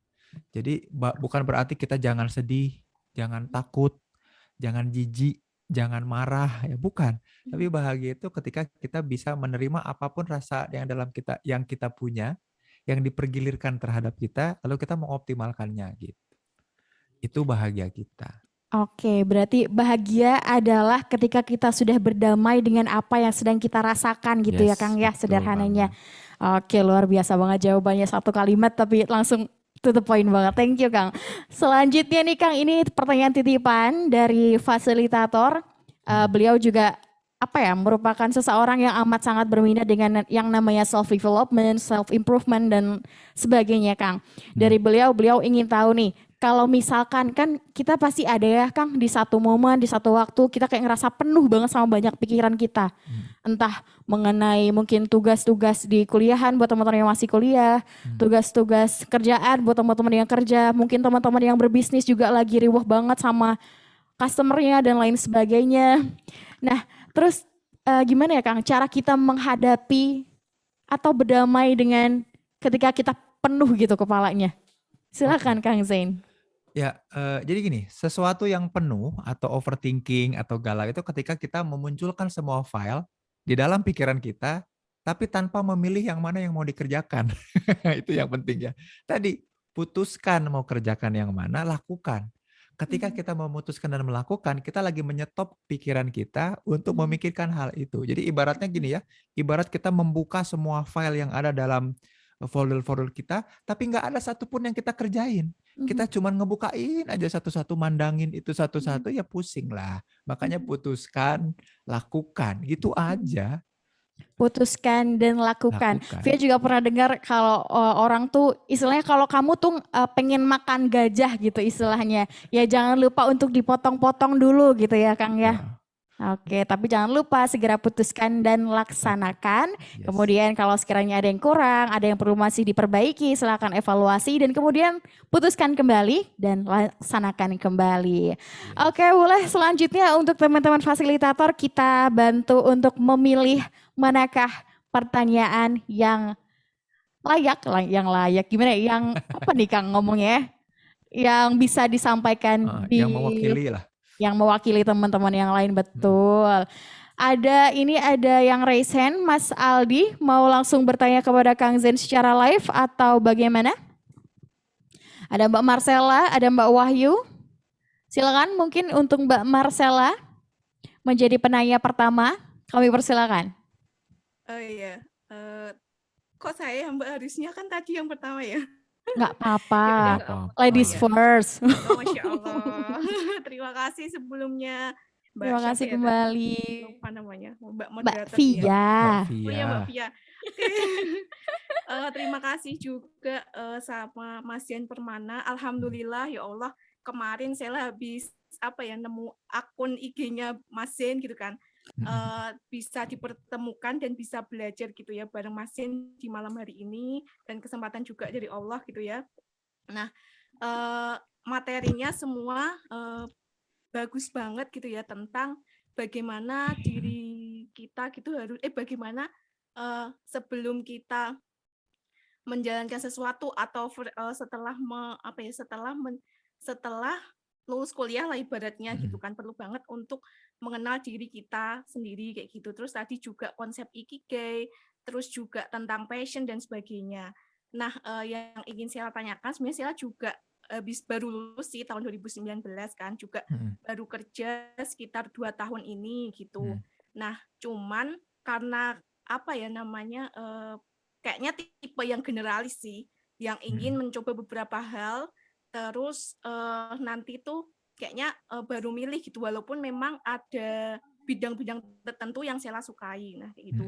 Nah, kalau dari pandangan Mas Yen sendiri, apakah konsep generalis dan spesialis untuk menemukan bidang atau passion tersebut itu bagaimana gitu? Apakah bagus atau enggak? Apakah harus tadi menemukan hal dulu gitu, nanti kita baru fokus di hal itu gitu. Oke. Terima kasih. Menemukan ya, menurut saya sih enggak, jadi menentukan dulu. Jadi kalau saya lebih ke tipe yang spesialis jadinya. Kalau pakai konsep 4E tadi, urutan dari easy, enjoy, expert, sama earn, ngajak kita untuk jadi spesialis. Cari satu, ambil satu yang kita punya, yang lagi kita lakukan, yang paling mudah apa? Jangan yang susah-susah, yang paling mudah. Bisa nggak ini kita ulang-ulang terus kita naikkan jadi enjoy levelnya. Enjoy nih gue kayak gini nih. Oke, bisa nggak dinaikin levelnya jadi expert? Bisa. Bisa nggak gue sampai dibayar untuk ini? Bisa. Ya udah, jadilah. Nah, kalau jadi generalis, kita coba semua, pusing. Makanya saya ingat banget kata-kata Bruce Lee. Bruce Lee pernah bilang gini, tahu nggak Bruce Lee? Ada aktor zaman dulu terkenal banget ya. Bruce Lee itu bilang gini, saya lebih takut orang yang punya 1 jurus tapi melatih 1000 kali daripada orang yang punya 1000 jurus tapi dilatihnya cuma sekali. Itu mau nunjukin spesialis versus generalis ala-alanya Bruce Lee. Saya lebih suka yang itu ya, yang spesialis. Supaya saya fokus aja ke memperbaiki bagaimana cara saya menyampaikan materi, bagaimana saya nulis, bagaimana saya mengkonseling, fokus di situ. Nah, soal rezeki apa itu kan ternyata kalau buat saya datang sendiri jadinya. Karena yang saya lakukan itu sampai di level earn. Saya udah expertise-nya ngasih solusi ke orang lain, saya ngasih value, ternyata udah ke situ. Jadi saya nggak mikirin lagi soal bisnis. Saya lagi mikirin gimana caranya mengembangkan diri saya terus-menerus tanpa henti. Semakin saya nggak berhenti berkembang, bisnisnya pun nggak akan berhenti. Nggak akan macet karena market hilang. Enggak. Gitu. Kalau menurut saya sih gitu. Gitu. Oke, gimana Mbak Sela? Udah clear banget nih pertanyaan mengenai generalis atau spesialis? Sedikit sih Mbak, izin ya. Iya, silakan. Nanti kalau nambah pertanyaan lagi berarti bayarnya di belakang ya Mbak Sela ya? Iya, nanti ikut Nambah ininya Mas nasi Jen ya. aja ya. Kelasnya Mas Jen. Boleh. Gitu. Silakan Mbak Sela. Berarti ini ya pentingnya untuk menemukan bidang apa gitu ya Mas Jen? Enggak, tadi bukan menemukan. Kita belum akan nemu. Yang penting itu menentukan. Putuskan, lakukan aja dulu. Nemunya itu nanti udah sampai earn. Jadi kalau cuma sampai enjoy ya belum nemu. Kalau baru nyampe expert juga belum nemu. Putuskan, tentukan, lakukan aja. Coba dulu, coba terus, coba sampai ternyata aku dibayarnya gini-ginian ya. Gitu. Jadi aku dan keluarga aku juga nggak ada yang nyangka. Oh ternyata si Kang Zen ini ngomong ya. Kerjaannya tuh di ngomong, kerjaannya di ngajar, kerjaannya di konseling, kerjaannya di nulis gitu. Orang nggak ada yang nyangka. Gitu. Disangkanya saya bakal jadi pemain band atau jadi pegawai BUMN, pegawai PNS gitu. Oh ternyata enggak. Gitu. Belum akan nemu. Kita belum bisa bilang nemu. Yang penting itu menentukan dan melakukan, itu yang paling penting. Gitu. Kalau saya tuh lebih ke bidang sih sebenarnya Mas Jen. Jadi misalnya sukanya kan ketemu orang, terus apa namanya komunikasi gitu. Ya, spesifikin Cuman aja. gitu. Spesifikin, dipilih, tentukan yang mananya. Jadi jangan bidang itu kan keluasan. Kalau saya juga bidang kan psikologi. Topiknya aja kan psikologi, tapi enggak lebih spesifikin lagi yang mananya. Soalnya nanti di expert itu harus beda, bisa lebih baik atau lebih beda. Mau nggak mau konsekuensinya dua itu. Maka tentukan aja dulu, dicoba. Nggak bisa nih, gagal. Masih ada orang yang lebih beda dan lebih baik. Bukan di situ. Pindah lagi. Kita akan nemu. Sampai orang tuh nggak punya pilihan lain. Gue pengen ngundang orang yang begini-begini, siapa ya? Zain Permana. Nggak punya pilihan. Kayak gitu, udah nikmat banget itu. Udah enak niche market. Gitu. Oke, Sambon. Tuh. Terima kasih Mbak Via dan mohon maaf ya Mbak kalau Sami-sami panjang. Mbak Sela. Nggak apa-apa. Nanti uangnya ke aku aja. Nanti ada Ya. invoice. Nanti ada invoice. Nanti by chat ya Mbak. Oke, terima kasih semuanya. Sami-sami Mohon maaf Mbak ya. Sela. Jangan lupa ya Mbak, tentukan atau putuskan dan Yes. lakukan pesan dari Mas Zain tuh ya. Oke, thank you so much Mbak Sela. Mas Zain atau Kang Zain, sebelum kita lanjut ke pertanyaan selanjutnya, izinkanlah Via untuk mengingatkan teman-teman selaku peserta, jangan lupa ikutin challenge berhadiah dari kami. Sponsornya udah terlihat nih di samping saya, ada Koreaken, kemudian ada cerita sejenak dan juga roti bakar Panjo. For your information guys, produk-produk yang ada di samping Via ini merupakan produk-produk hasil dari siswa-siswi YEA Indonesia. Buat teman-teman yang kepo, boleh tuh di follow akun IG masing-masing, ada @rotibakar_panjo, @kartu cerita sejenak, dan @koreaken. Tapi jangan lupa juga follow @Zain Permana, ya nggak Kang? Iya dong, betul. Oke, pastikan ya instastory dari teman-teman itu merupakan instastory yang terkreatif ala teman-teman. Boleh tentang materinya, boleh foto Kang Zain pas ngasih materi, boleh foto Via juga boleh ya. Canda aja ya teman-teman. Oke, kita lanjutkan ke pertanyaan berikutnya. Ada Mbak Wahyu, ada Mas Aldi, ada Mas Ganda dan juga Mbak Selma. Kang Zain boleh pilih satu penanya selanjutnya, silakan dari teman-teman yang raise hand. Boleh Mas Aldi nih, tadi kan udah Mbak Sela ya, sekarang Mas Aldi silakan. Silakan Mas Aldi. Selamat malam Mas Zain Permana. Saya ingin bertanya nih, bagaimana cara berdamai dengan diri sendiri?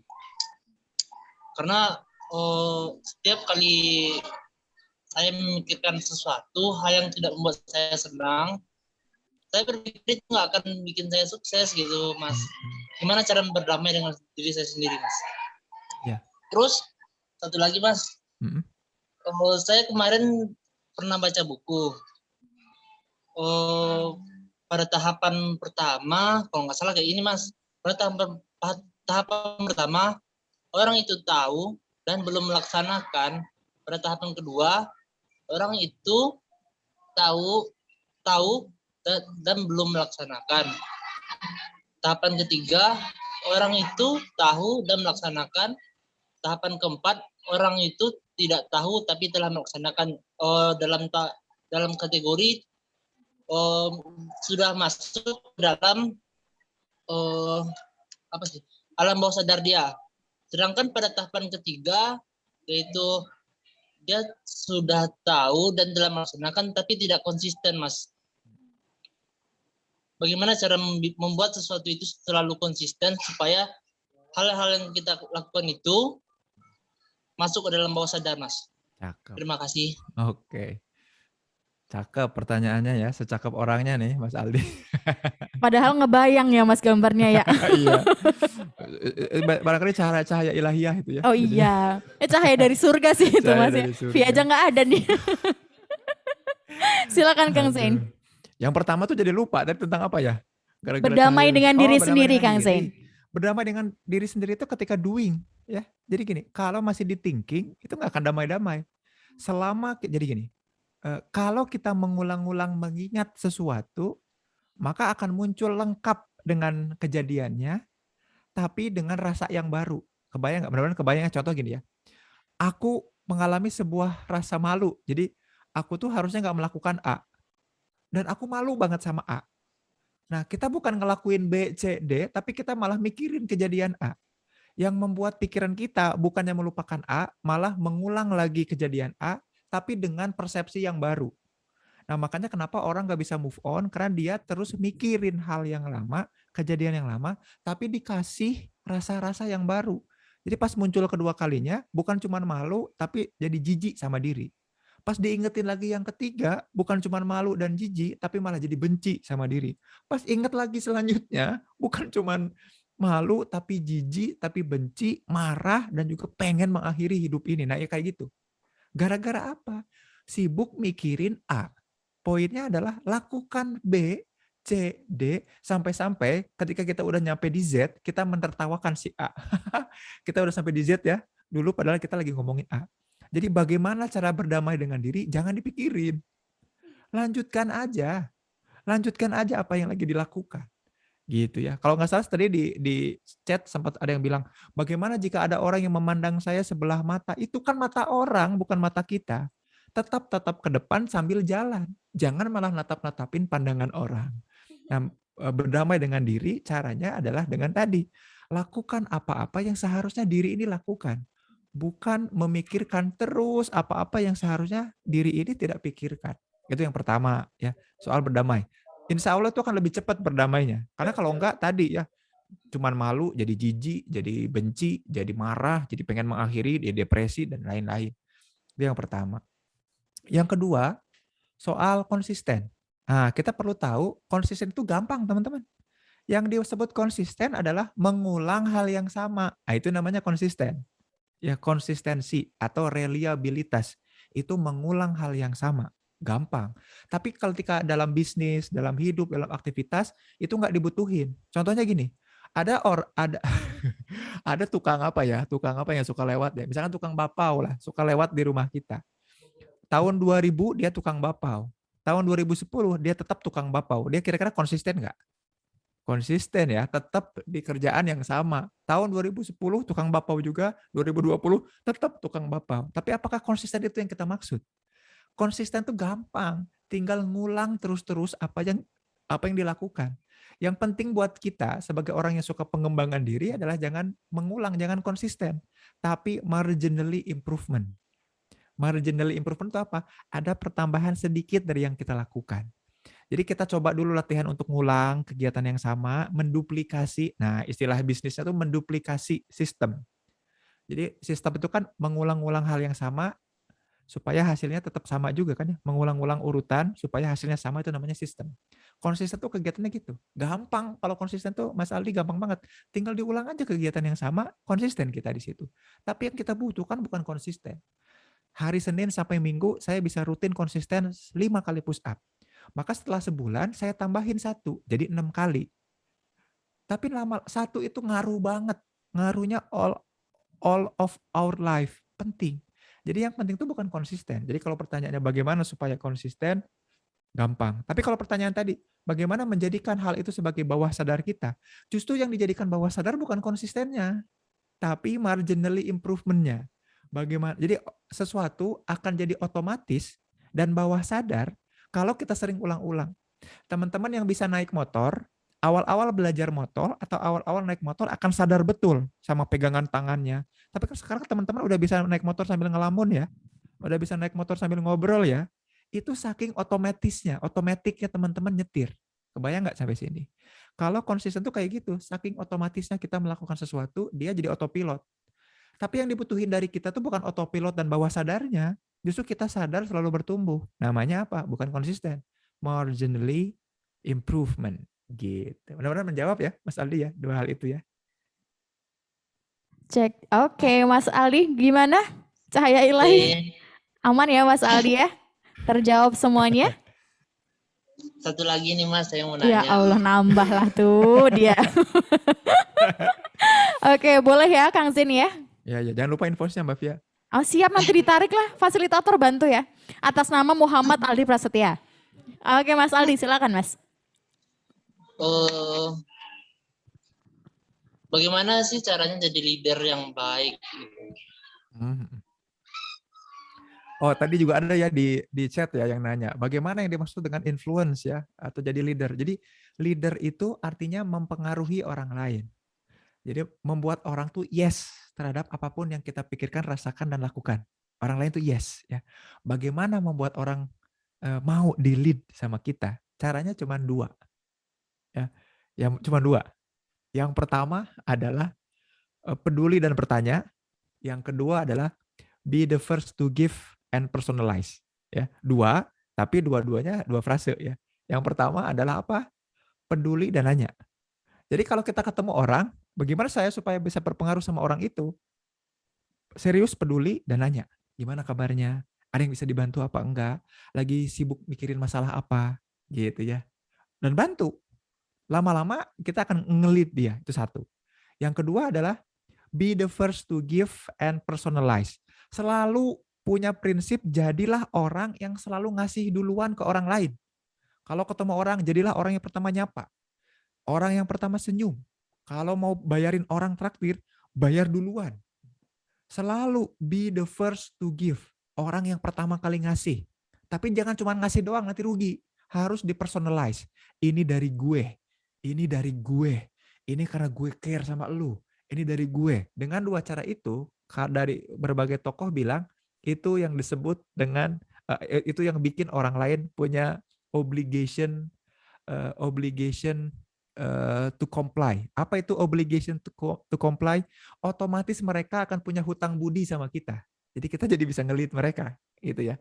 Jadi kan leader atau influencing itu tujuannya adalah gimana caranya supaya pikiran dan perasaan perilaku kita tuh selalu di-yesin sama orang. Apapun yang kita bilang, orang bilang yes. Apapun yang kita rasakan, orang bilang yes. Apapun perilaku kita, orang bilang yes. Dua cara itu. Ya, peduli dan tanya. Yang kedua, be the first to give and personalize. Gitu Mas Aldi. Tinggal dicoba. Jangan dipikirin, tinggal dicoba. Begitu. Tuh, berarti dari banyak pertanyaan tuh intinya tinggal dicoba, Yes. tinggal diputuskan, tinggal dilaksanakan, selanjutnya tinggal dievaluasi. Itu kuncinya ya Kang Zen ya. Yap, Oke betul Kang sekali. Zen, terima kasih banyak untuk jawaban yang diberikan. Mas Aldi udah nggak usah nambah pertanyaan lagi ya, nanti biayanya makin tinggi soalnya ya. Tinggal dicoba. Tinggal dicoba. Oke Kang Zen, boleh kita langsung lanjut ke pertanyaan berikutnya Kang? Yes, boleh, boleh.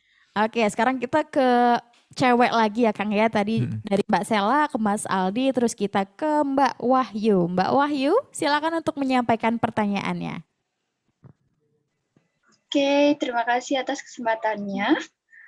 Ini saya ada beberapa pertanyaan, tapi pendek-pendek aja. Mm-mm. Yang pertama, kalau secara psikologis, orang yang lebih suka merencanakan itu apakah jadi lebih sulit memutuskan sesuatu ya? Karena saya ngerasa kalau merencanakan seperti itinerary, rencana kegiatan, dan lain-lain, itu banyak banget ide.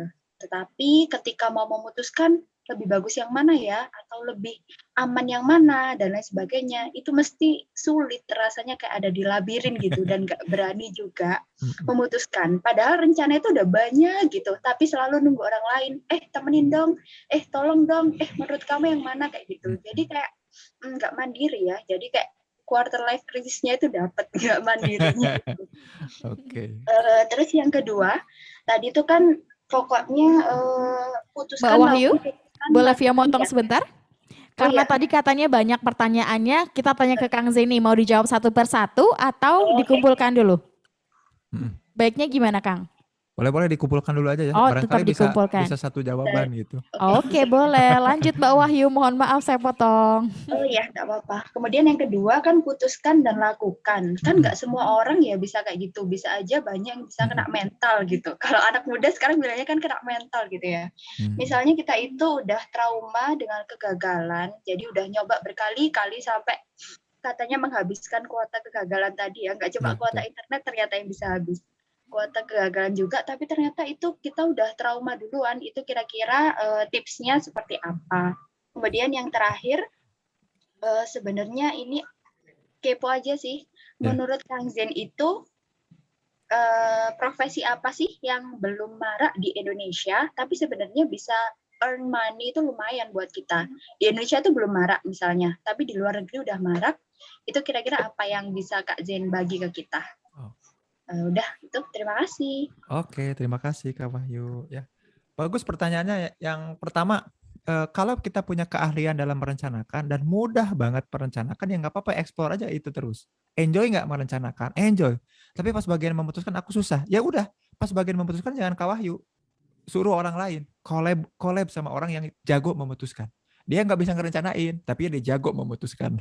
Dan dia jago mengerjakan. Kita cari orang yang kayak gitu. Nggak usah pusingin. Tapi kita tuh kan suka fokus sama kekurangan ya. Di saat inilah kita fokus pada kelebihan. Sorry ya guys, kelebihan gue ngerencanain. Lu mau rencana kayak gimana gue punya. Tinggal lu yang mutusin. Tapi tiap alternatif pilihan aku hargai 10.000 misalkan kayak gitu ya. Kita coba earn nggak? Enggak. Oh berarti masih belum di earn. Masih di easy doang melakukannya. Enjoy nggak melakukannya? Bisa expert nggak? Di antara semua perencana yang pernah Wahyu kenal, ada nggak yang bisa Wahyu itu lebih baik nggak dibanding mereka atau lebih beda? Nah, jadi Wahyu adalah seorang action planner. Dan itu penting juga. Ya. Ada nggak profesi itu di dunia? Nggak tahu. Ya. Barangkali belum ada mungkin. Nah, jadi kalau ditanya profesi apa ya yang belum ada, profesi yang belum ditemukan oleh Kak Wahyu tentang Kak Wahyu sendiri. Gitu. Jadilah itu. Jadi kalau ditanya Kang Zen, profesi Kang Zen sekarang apa? Saya berprofesi sebagai seseorang yang belum pernah ada di dunia, yaitu idea synthesizer. Apa? Orang yang senang mensintesa idenya orang-orang. Bisa jadi orang-orang tuh punya ide yang kalau dalam bahasa Sunda tuh cawerang. You know cawerang? Randomly unorganized thought that they have, itu namanya cawerang. Saya satukan disynthesize gitu. Mungkin belum ada banyak orang. Bisa jadi ada yang menganalisa banyak. Yang memutuskan banyak kayak gitu ya. Jadi simple aja, take it simple ya. Itu pertanyaan nomor 1 dan nomor 3 kejawab sekaligus berarti ya. Nah, yang 2 saya jadi lupa tuh tadi apa? Tentang apa Yang ya? kedua adalah ada yang gagal. Jadi gini, trauma itu bukan karena gagalnya. Trauma itu karena harapannya.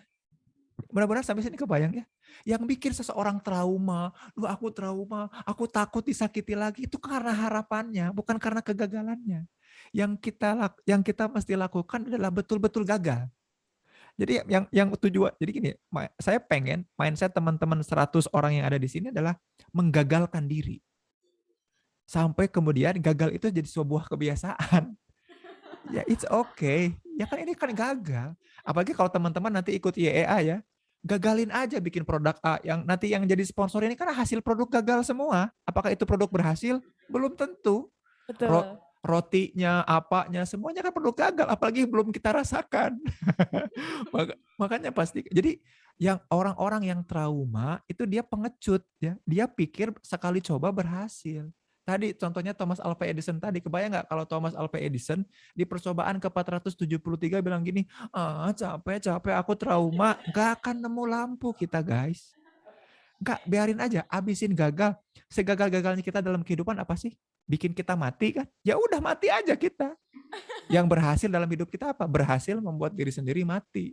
Tapi nggak mungkin Allah sekejam itu ngasih skenario hidup kita. Pasti akan habis jatah gagal kita, yang hadir apa? Sukses. Gitu Kak Wahyu. Jadi yang trauma itu alasan aja karena dia punya harapan tinggi terhadap sesuatu. Dia trauma. Pengennya A, dapatnya yang lain. Padahal kan ya gagal aja. Skenario hidup kita kan Tuhan yang tentukan. Gitu Kak Wahyu. Ya.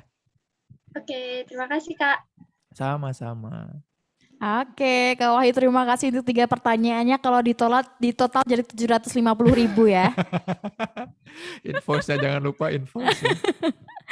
Oke, terima kasih banyak Kang Zain. Dari Mbak Wahyu kita beralih lagi ke Mas Ivan ya Kang ya. Boleh. Silakan Mas Ivan. Terima kasih Mbak untuk Sami-sami. kesempatan bertanya. Kang Zain, saya mau nanya gimana caranya kita mencari relasi, terutama bagi orang yang Oke, mohon maaf Mas Ivan, bisa mendengar suara Via dengan baik? ke wilayah tertentu ya semua, termasuk asing sama dunia sekitar. Bisa Mbak Via. Oke. Tadi untuk audio Mas Ivan kalau di studio sempat terpatah-patah. Betul Kang Zain? Kalau di Kang Zain bagaimana, betul, aman? Betul. Oke. Kayak robot tadi enggak ini. Nah iya. Bukan Via yang bilang ya Mas Ivan ya. Oke. Mas Ivan biar nggak kayak robot, boleh dimatikan dulu videonya dan langsung sampaikan pertanyaan dari Mas Ivan. Terima kasih Mbak Via. Saya ulang ya pertanyaannya. Silakan Mas. Gimana caranya untuk mencari relasi baru, terutama di saat kita memasuki ke wilayah baru yang notabene kita masih asing sama banyak orang dan banyak hal di sekitarnya begitu. Terutama untuk menjalin peluang relasi untuk dunia bisnis khususnya gitu, Kang. Terima kasih banyak. Oke, itu aja ya pertanyaannya ya, Mas Ivan Iya, ya. iya. Oke, simple, gampang. Tanya, langsung ditanya aja. Yang pertama kan cek segmen yang paling nyaman ya. Tadi kan udah di list tuh. Aku paling nyaman sama siapa? Sama, aku juga kalau datang ke tempat baru, katakanlah ke masjid lah. Saya lagi jalan-jalan, misalkan ke sebuah daerah Bogor. Lalu saya masuk ke sebuah masjid, kan itu tempat baru. Siapa di antara orang-orang yang ada di masjid itu yang merupakan segmen saya yang paling nyaman tadi di nomor 1? Oh, pemuda. Saya deketin lah pemuda. Hey bro, gimana bro? Udah sholat belum? Udah. Oh, ya udah saya sholat dulu ya. Gitu lah. Terus, dari mana nih lagi istirahat? Kan bisa nanya. Segmennya dicari dulu, masuk ke situ dan tanya. Udah gitu sesuatu pasti akan terjadi. Udah nanya tuh sesuatu pasti terjadi. Jadi ya pakai peduli dan tanya, be the first to give and personalize gitu. Udah makan belum? Traktir makan, kayak gitu. Jadi cari segmennya, pakai list yang tadi, tanya. Itu pasti sesuatu akan terjadi. Kalau udah interaksi itu sesuatu akan terjadi. Tanya aja terus, tanya. Semakin banyak kita tanya, semakin akan dia menceritakan dirinya, lalu kita cek nanti ada masalah-masalah apa. Nah, masalah-masalah itu bisa nggak kita kasih solusi? Misal, ya nih kita lagi dalam perjalanan untuk mencari genteng. Wah, itu bukan bidang saya. Dia punya masalah di bagian pipa, genteng, saya bukan bidang saya. Tapi ya nih kita lagi dalam perjalanan untuk pencarian jati diri. Wah, cocok. Ada yang bisa dibantu nggak? Nah, tawarkan sesuatu. Tapi tetap mulainya dari nanya. Nggak bisa nggak dari nanya. Ya, tapi tetap menyesuaikan dirinya dari segmen yang paling nyaman kita sasar ya. Jadi jangan tiba-tiba kita datengin bapak-bapak Satpol PP atau tentara, terus kita tanya, kan itu juga bingung, nanti kita mau ngobrol apa. Kayak gitu Mas Ivan, sesimpel itu. Terima kasih Kang Zen. Sama-sama. Oke, Mas Ivan nggak boros ya pertanyaannya ya, cukup satu aja ya, perihal relasi. Biar yang lain kebagian, Mbak. Oke, siap Mas Ivan. Itu dia jawaban dari pertanyaan Mas Ivan. Jangan lupa untuk peduli, tanya, dan kalau bisa berikan solusi. Dari Mas Ivan kita beralih ke peserta yang resen terakhir nih, ada Mbak Hanan Selma. Mbak Hanan Selma, panggilannya Mbak Selma betul? Iya, betul. Oke, Mbak Selma silakan untuk menyampaikan pertanyaannya kepada Kang Zain. Oke, terima kasih Mbak Via dan Kang Zain. Langsung aja mau nanya nih, Kang Zain, waktu itu saya tuh pernah nonton salah satu video YouTube Kang Zain tentang ada orang yang curhat tentang kuliah psikologi perlu atau enggak kayak gitu. Nah, sebenarnya itu relate sama saya yang saya tuh suka banget di kaitannya relasi dan sudah memutuskan untuk ke sana dan udah sampai earn. Karena selama ini memang udah praktek dan belajar lewat webinar, seminar, training dan lain sebagainya, praktek juga. Nah, cuman ada satu hal yang pernah ada satu senior saya yang pernah menyaksikan bahwa ya harusnya tetap kuliah psikologi lah gitu. Tapi di satu sisi saya sadar bahwa saya tuh nggak suka ngitung, nggak suka menganalisa secara mendalam seperti akademisi kayak gitu. Nah, tadi kan Kang Zen Kang Zen sempat bilang bahwa distrategikan aja. Nah, di case kayak gini, menurut Kang Zen gimana cara menstrategikannya? Gitu aja. Terima kasih Kang Zen. Ya, betul ya. Jadi gini, pengetahuan yang mendalam itu bagian dari kita memantaskan diri di bagian expert ya. Misalkan Kak Selma ini udah terbiasa untuk membantu orang di urusan relasinya. Dan ini tuh kegiatan yang udah sampai earn. Tapi orang menyaksikan karena lu latar belakang pendidikannya apa? Bukan psikologi kok nyoba-nyoba relasi. Emang yang berelasi sama orang tuh harus orang psikologi? Kan enggak ya. Relasi itu kan alamiah dan manusiawi. Siapapun bisa. Ilmu komunikasi juga berhak mengklaim terkait relasi. Jadi gini, jangan khawatir sama orang-orang yang senang mengkotak-kotakan ilmu pengetahuan, Kak Selma. Kita fokus kepada solusi aja. Jadi gini, pengetahuan itu di kotak-kotak ya, teman-teman ini juga supaya aware. Dalam pendidikan, pengetahuan di kotak-kotak dijadikan fakultas, dijadikan departemen, dijadikan jurusan, bukan untuk saling menuduh bahwa ini tuh ranah saya, itu bukan ranah kamu, bukan.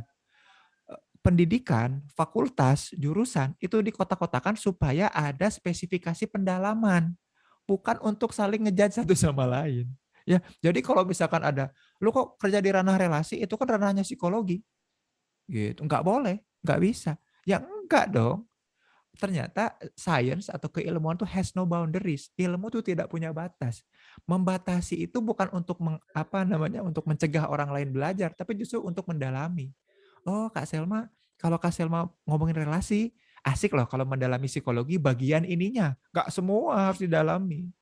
Itu cukup aja cari bidang-bidang tertentu. Gitu Kak Selma ya. Jadi jangan khawatir omongan orang karena itu mulut orang lain. Fokus aja terhadap apa yang kita kerjakan. Gitu. Siap. Terima kasih banyak Kang Zain. Sangat Sama-sama. membantu. Oke, semangat terus Mbak Selma. Terima kasih untuk pertanyaan yang diberikan. Oke, Kang Zain, waktu sudah menunjukkan pukul 21.03 menit. Nah, Via mau tanya ini kan karena masih ada beberapa pertanyaan dari teman-teman, mau kita lanjutkan atau dicukupkan nih, Kang? Ntar takutnya lebih invoice-nya ini lagi, Kang. Boleh kayaknya sampai 21.10 lah ya maksimal ya. Satu atau dua lagi pertanyaan. Boleh, siap Kang. Ini sudah ada pertanyaan yang dibantu fasilitator pilih. Ada dari Mbak Dina Aulia. Pertanyaannya Kang, gimana kalau kita sudah menemukan siapa diri kita, passion kita, tapi orang tua kita nggak mendukung nih Kang? Ya, berarti tugas selanjutnya adalah bagaimana cara kita kemudian mengkomunikasikan dan mempersuasi orang lain. Ya, jadi gini, kita belum bisa mengklaim bahwa itu passion kita, itu minat kita, itu bidang kita, kalau bahkan orang terdekat aja tidak terpersuasi dan tidak mendukung. Gimana orang atau dunia bisa mengiyakan? Kalau orang tua sendiri, orang tua itu kan berarti orang yang kenal banget siapa diri kita, yang nempel banget bahkan kita dari kecil banget sampai umur sekarang gitu ya. Nggak mungkin dong ternyata bidang yang kita pikir itu passion ditentang. Berarti tapi udah bener Kang, ini udah gue banget ya, artinya kita lagi dilatih, ditantang untuk bisa mempersuasi orang untuk mengiyakan itu. Influencing kita belum jalan, pengaruh kita belum jalan. Ya caranya ya perkuat dan perluas pengaruh, begitu. Oke, itu jawaban dari pertanyaan Mbak Dina Aulia. Gimana kalau misal passion kita udah ada tapi orang tua tidak mendukung? Latih diri untuk mempersuasi orang lain atau supaya orang lain mengiyakan passion kita. Nah, kita lanjut ke pertanyaan berikutnya. Tim fasilitator boleh bantu? Iya, satu lagi ya Kang ya. Yes. Pertanyaan dari saudari Mayang Putri. Kak Zain, terima kasih banyak untuk ilmu yang diberikan hari ini. Ketika kita berada di tengah-tengah antara bekerja dan kebutuhan, pekerjaan yang dilakukan sekarang membuat kita cukup stres karena berhubungan dengan terlalu banyak karakter orang yang bertolak belakang dengan kita. Nah, bagaimana cara menghadapinya, Kang? Terima kasih, Kang. Wah, itu keren tuh. Jadi gini ya, teman-teman ketika menghadapi stres itu harusnya bahagia ya. Karena stres itu kan dibagi dua. Stres itu kan gini. Stres itu tekanan ya. Nah, ketika kita dikasih tekanan, dikasih stres, itu berarti kita lagi diuji untuk naikin keterampilan, untuk perform. Kalau kita mampu melewatinya, namanya jadi eustress, yaitu stres yang bisa membuat kita performance-nya meningkat. Contoh aja, kita kan bisa lari, tapi lari kita nggak mungkin cepat kalau sprint biasa. Tapi kalau teman-teman dikejar anjing, wow itu larinya luar biasa. Bahkan sprinter dunia, atau jangan dikejar anjing lah, terlalu gampang, dikejar harimau aja. Itu kan pasti larinya terbirit-biritnya luar biasa, sprintnya akan luar biasa. Stres atau tekanan yang membuat kita perform itu penting. Nah, kalau Kak Mayang ini berada di lingkungan kerja yang bikin Kak Mayang stres, terutama karena berinteraksi sama banyak orang, memang lagi diuji untuk punya skill beradaptasi sama berbagai macam tipe orang. Yang kalau nanti suatu saat Kak Mayang pikirkan, stres itu adalah suatu yang biasa. Makanya kan ada orang-orang yang punya masalah A, ditertawakan sama orang yang punya masalah E. Ya elah masalah A doang lu sewotin, lihat nih masalah gue udah kebayang nggak? Karena stresnya dilalui, dihadapi, jadi eustress. Nah yang masalah itu kalau stres itu malah dikeluhkan, nggak diselesaikan, malah kita ngilang. Ya. Ada orang-orang yang memilih menghilang, yang memilih mengghosting masalahnya, yang memilih kabur. Dia malah jadi distress. Stres yang menumpuk akan lama-lama jadi rasa frustrasi. Frustrasi berbentuk jadi agresi. Agresi membuat kita jadi melakukan destruksi, bahaya, merusak diri, merusak orang lain. Nikmati. Setiap kali dapat stres, nikmati. Itulah kenapa guru-guru kita ngasih tugas ke kita, ngasih tugas kuliah, supaya kita naik kemampuannya. Kan gitu ya? Nanti teman-teman kalau ikut IEA akan dikasih tugas ya yang banyak ya. Supaya apa? Supaya skillnya naik. Jadi tugas itu dikasih atau stres itu dikasih supaya kita naik skillnya. Bukan supaya kita dibully, bukan supaya kita sengsara, bukan. Supaya naik level skillnya. Nah tinggal Mbak Mayang milih yang mana. Mau naikin level kemampuan atau memilih diam duduk di pojokan. Nah jangan ya gitu. Oke, pesan dari Kang Zain untuk Mbak Mayang nih, selesaikan stres yang sedang dihadapi untuk meningkatkan performa diri gitu ya Kang ya. Oke, terima kasih Kang Zain. Tadi pertanyaan dari Mbak Mayang sekaligus menjadi pertanyaan terakhir kita pada malam hari ini. Dan sebelum Via closing acara kita, izinkanlah Via untuk meminta closing statement dari Kang Zain selaku pemateri kita. Silakan Kang Zain untuk closing statement-nya. Yes, ikigai itu sebetulnya reason for being, tapi sebetulnya reason for doing juga ya. Alasan keberadaan kita, alasan yang membuat kita selalu punya apa ya, punya semangat bangun tidur. Pas bangun tidur tuh oke, I have to do this, I have to do this. Dan mudah-mudahan teman-teman dapetin itu dengan apa tadi ya, udah ada toolsnya 5 dikali 5 dikali 5. Teman-teman punya 125 alternatif. Jadi kalau beres webinar ini, masih ada di antara teman-teman yang bilang, aduh aku quarter life crisis, ada 125 peluang. Tapi aku nggak tahu caranya. Ada tadi 4E tadi ya, perluas jejaring juga sama coba legitkan influence kita. Dan mudah-mudahan teman-teman mau jadi orang yang apa? Build, evaluate ya, putuskan, lakukan, dan nanti evaluasi, balik lagi, putuskan lagi harus ngapain, lakukan lagi, evaluasi. Begitu. Jangan jadi yang baperan, tapi jadi yang putuskan dan lakukan.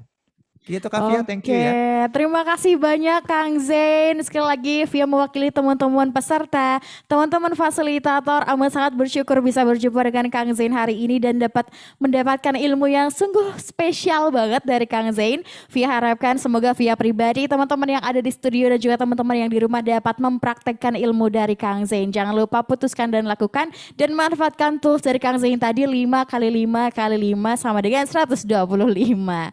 Oke Kang Zain, kami persilakan untuk meninggalkan Zoom meeting atau kalau boleh kalau mau tetap ada di sini juga kami perbolehkan sekali ya Kang Zain. Silakan Kang Zain. Terima kasih. Semoga sehat dan bahagia selalu. Kita berjumpa di lain kesempatan Kang Zain. Izin pamit ya. Assalamualaikum. Silakan Kang Zain. Waalaikumsalam warahmatullahi wabarakatuh. Terima kasih banyak. Oke, teman-teman, itulah dia materi dari Kang Zain. Semoga teman-teman dapat menerapkannya dengan baik di kehidupan sehari-hari. Izinkan Via untuk merangkum materi dari Kang Zain atau hasil tanya jawab dari Kang Zain dan juga teman-teman. Yang pertama adalah berdamai dengan diri kita sendiri adalah ketika kita sudah doing, tidak hanya thinking. Jadi jangan sibuk untuk memikirkan diri sendiri, memikirkan satu hal tertentu atau memikirkan A saja. Tapi sibukkan diri untuk menyelesaikan B, C, D sampai Z. Sampai akhirnya kita lupa perihal A. Dan kemudian untuk menjadi leader yang baik, yang pertama yang harus kita lakukan adalah peduli dan bertanya. Dan tadi ada pertanyaan, kalau semisal kita fokus atau kita terlalu tertarik dengan membuat rencana, bagaimana ya collab aja dengan orang yang bisa memenuhi hal tersebut atau yang bisa action gitu. Dan selanjutnya cara untuk menambah relasi, kembali lagi ke peduli, tanya dan juga berikan solusi. Selanjutnya adalah trauma itu bukan karena harapannya, tapi karena kegagalannya dan habiskan jatah gagal kita di masa muda.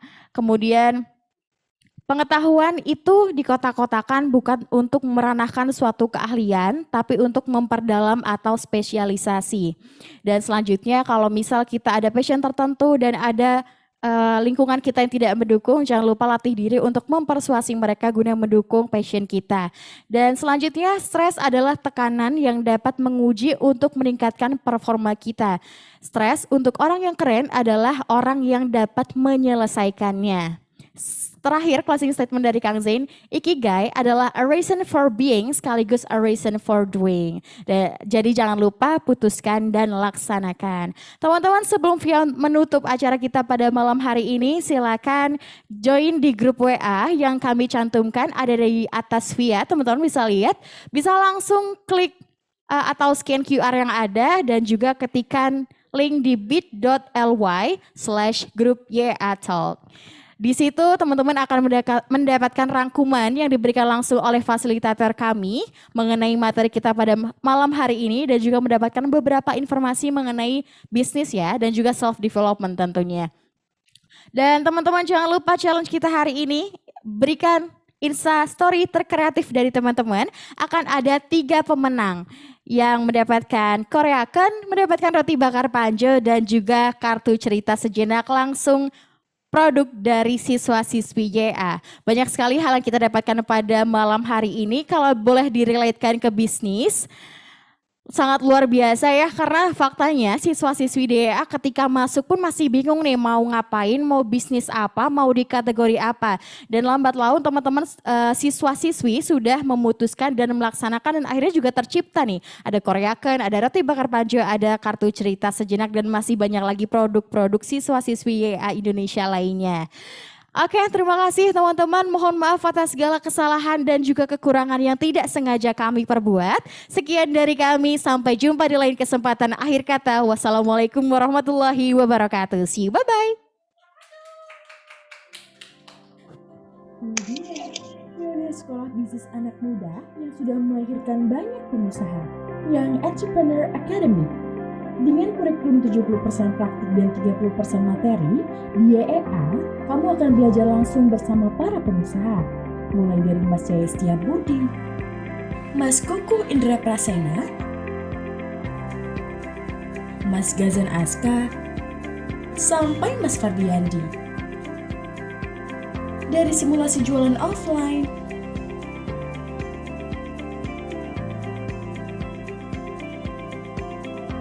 digital marketing, menganalisa masalah bisnis, hingga memulai bisnis dan brand sendiri, kamu akan praktik langsung di sini.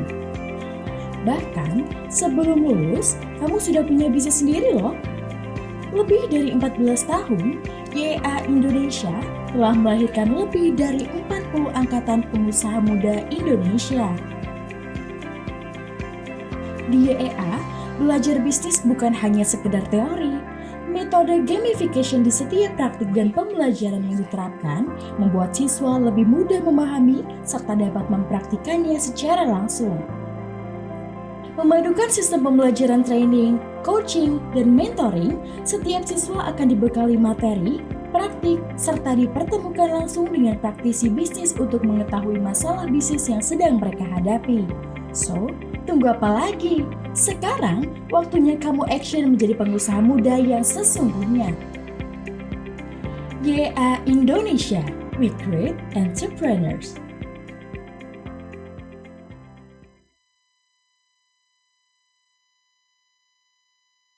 IKEM ini adalah fondasi dari seorang pengusaha.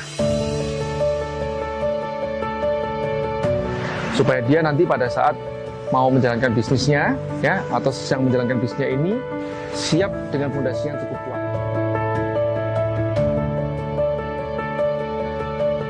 Kadang-kadang omset itu tidak mencerminkan kestabilan dalam suatu bisnis loh, ya. Jadi kalau ada orang yang omsetnya 1 miliar, tapi dia mungkin bisa jadi itu kan omset volume yang besar, belum tentu bisnisnya stabil. Mungkin dia bermain di komoditas saja. Nah, di entrepreneur camp ini salah satunya juga mengubah mindset dari pedagang, sekedar menjadi pedagang, menjadi pebisnis.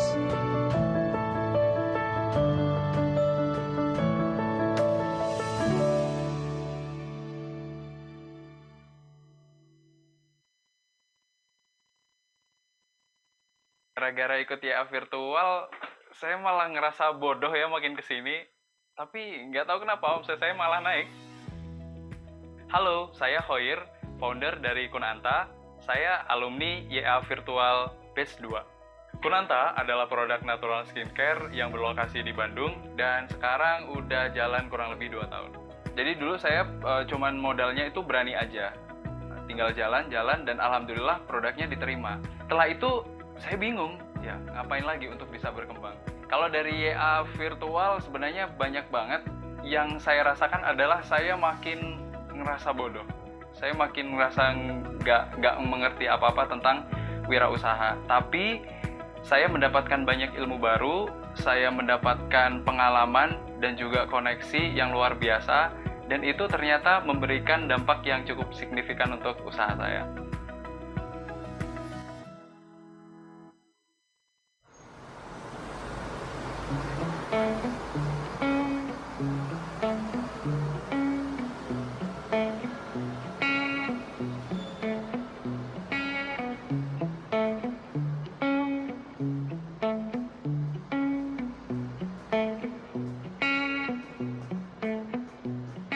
Ku cari tahu tentangmu, tanggal dan tahun lahirmu. Ku pelajari rasi bintang, menebak pribadimu, tokoh kartun favoritmu. Kota Bandung, awalnya sejuk. Gadis-gadis cantik pandai memuju. Pinggangnya ramping, jalannya pun lenggak-lenggok. Tua muda tak tahan menengok.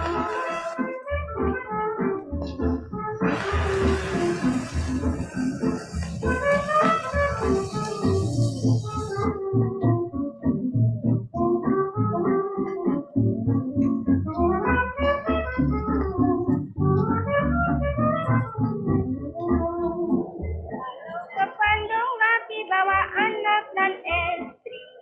Hatinya kesel, tak bolehlah joli. Laki saya tengok gadis disangka putri.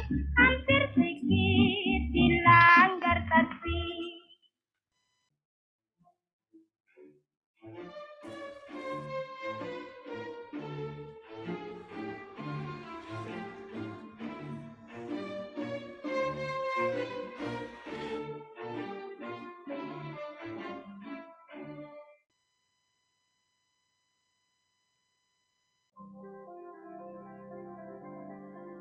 Ini dia, pionir sekolah bisnis anak muda yang sudah melahirkan banyak pengusaha, Young Entrepreneur Academy. Dengan kurikulum 70% praktik dan 30% materi, di YEA, kamu akan belajar langsung bersama para pengusaha, mulai dari Mas Jaya Setiabudi, Mas Koko Indra Prasena,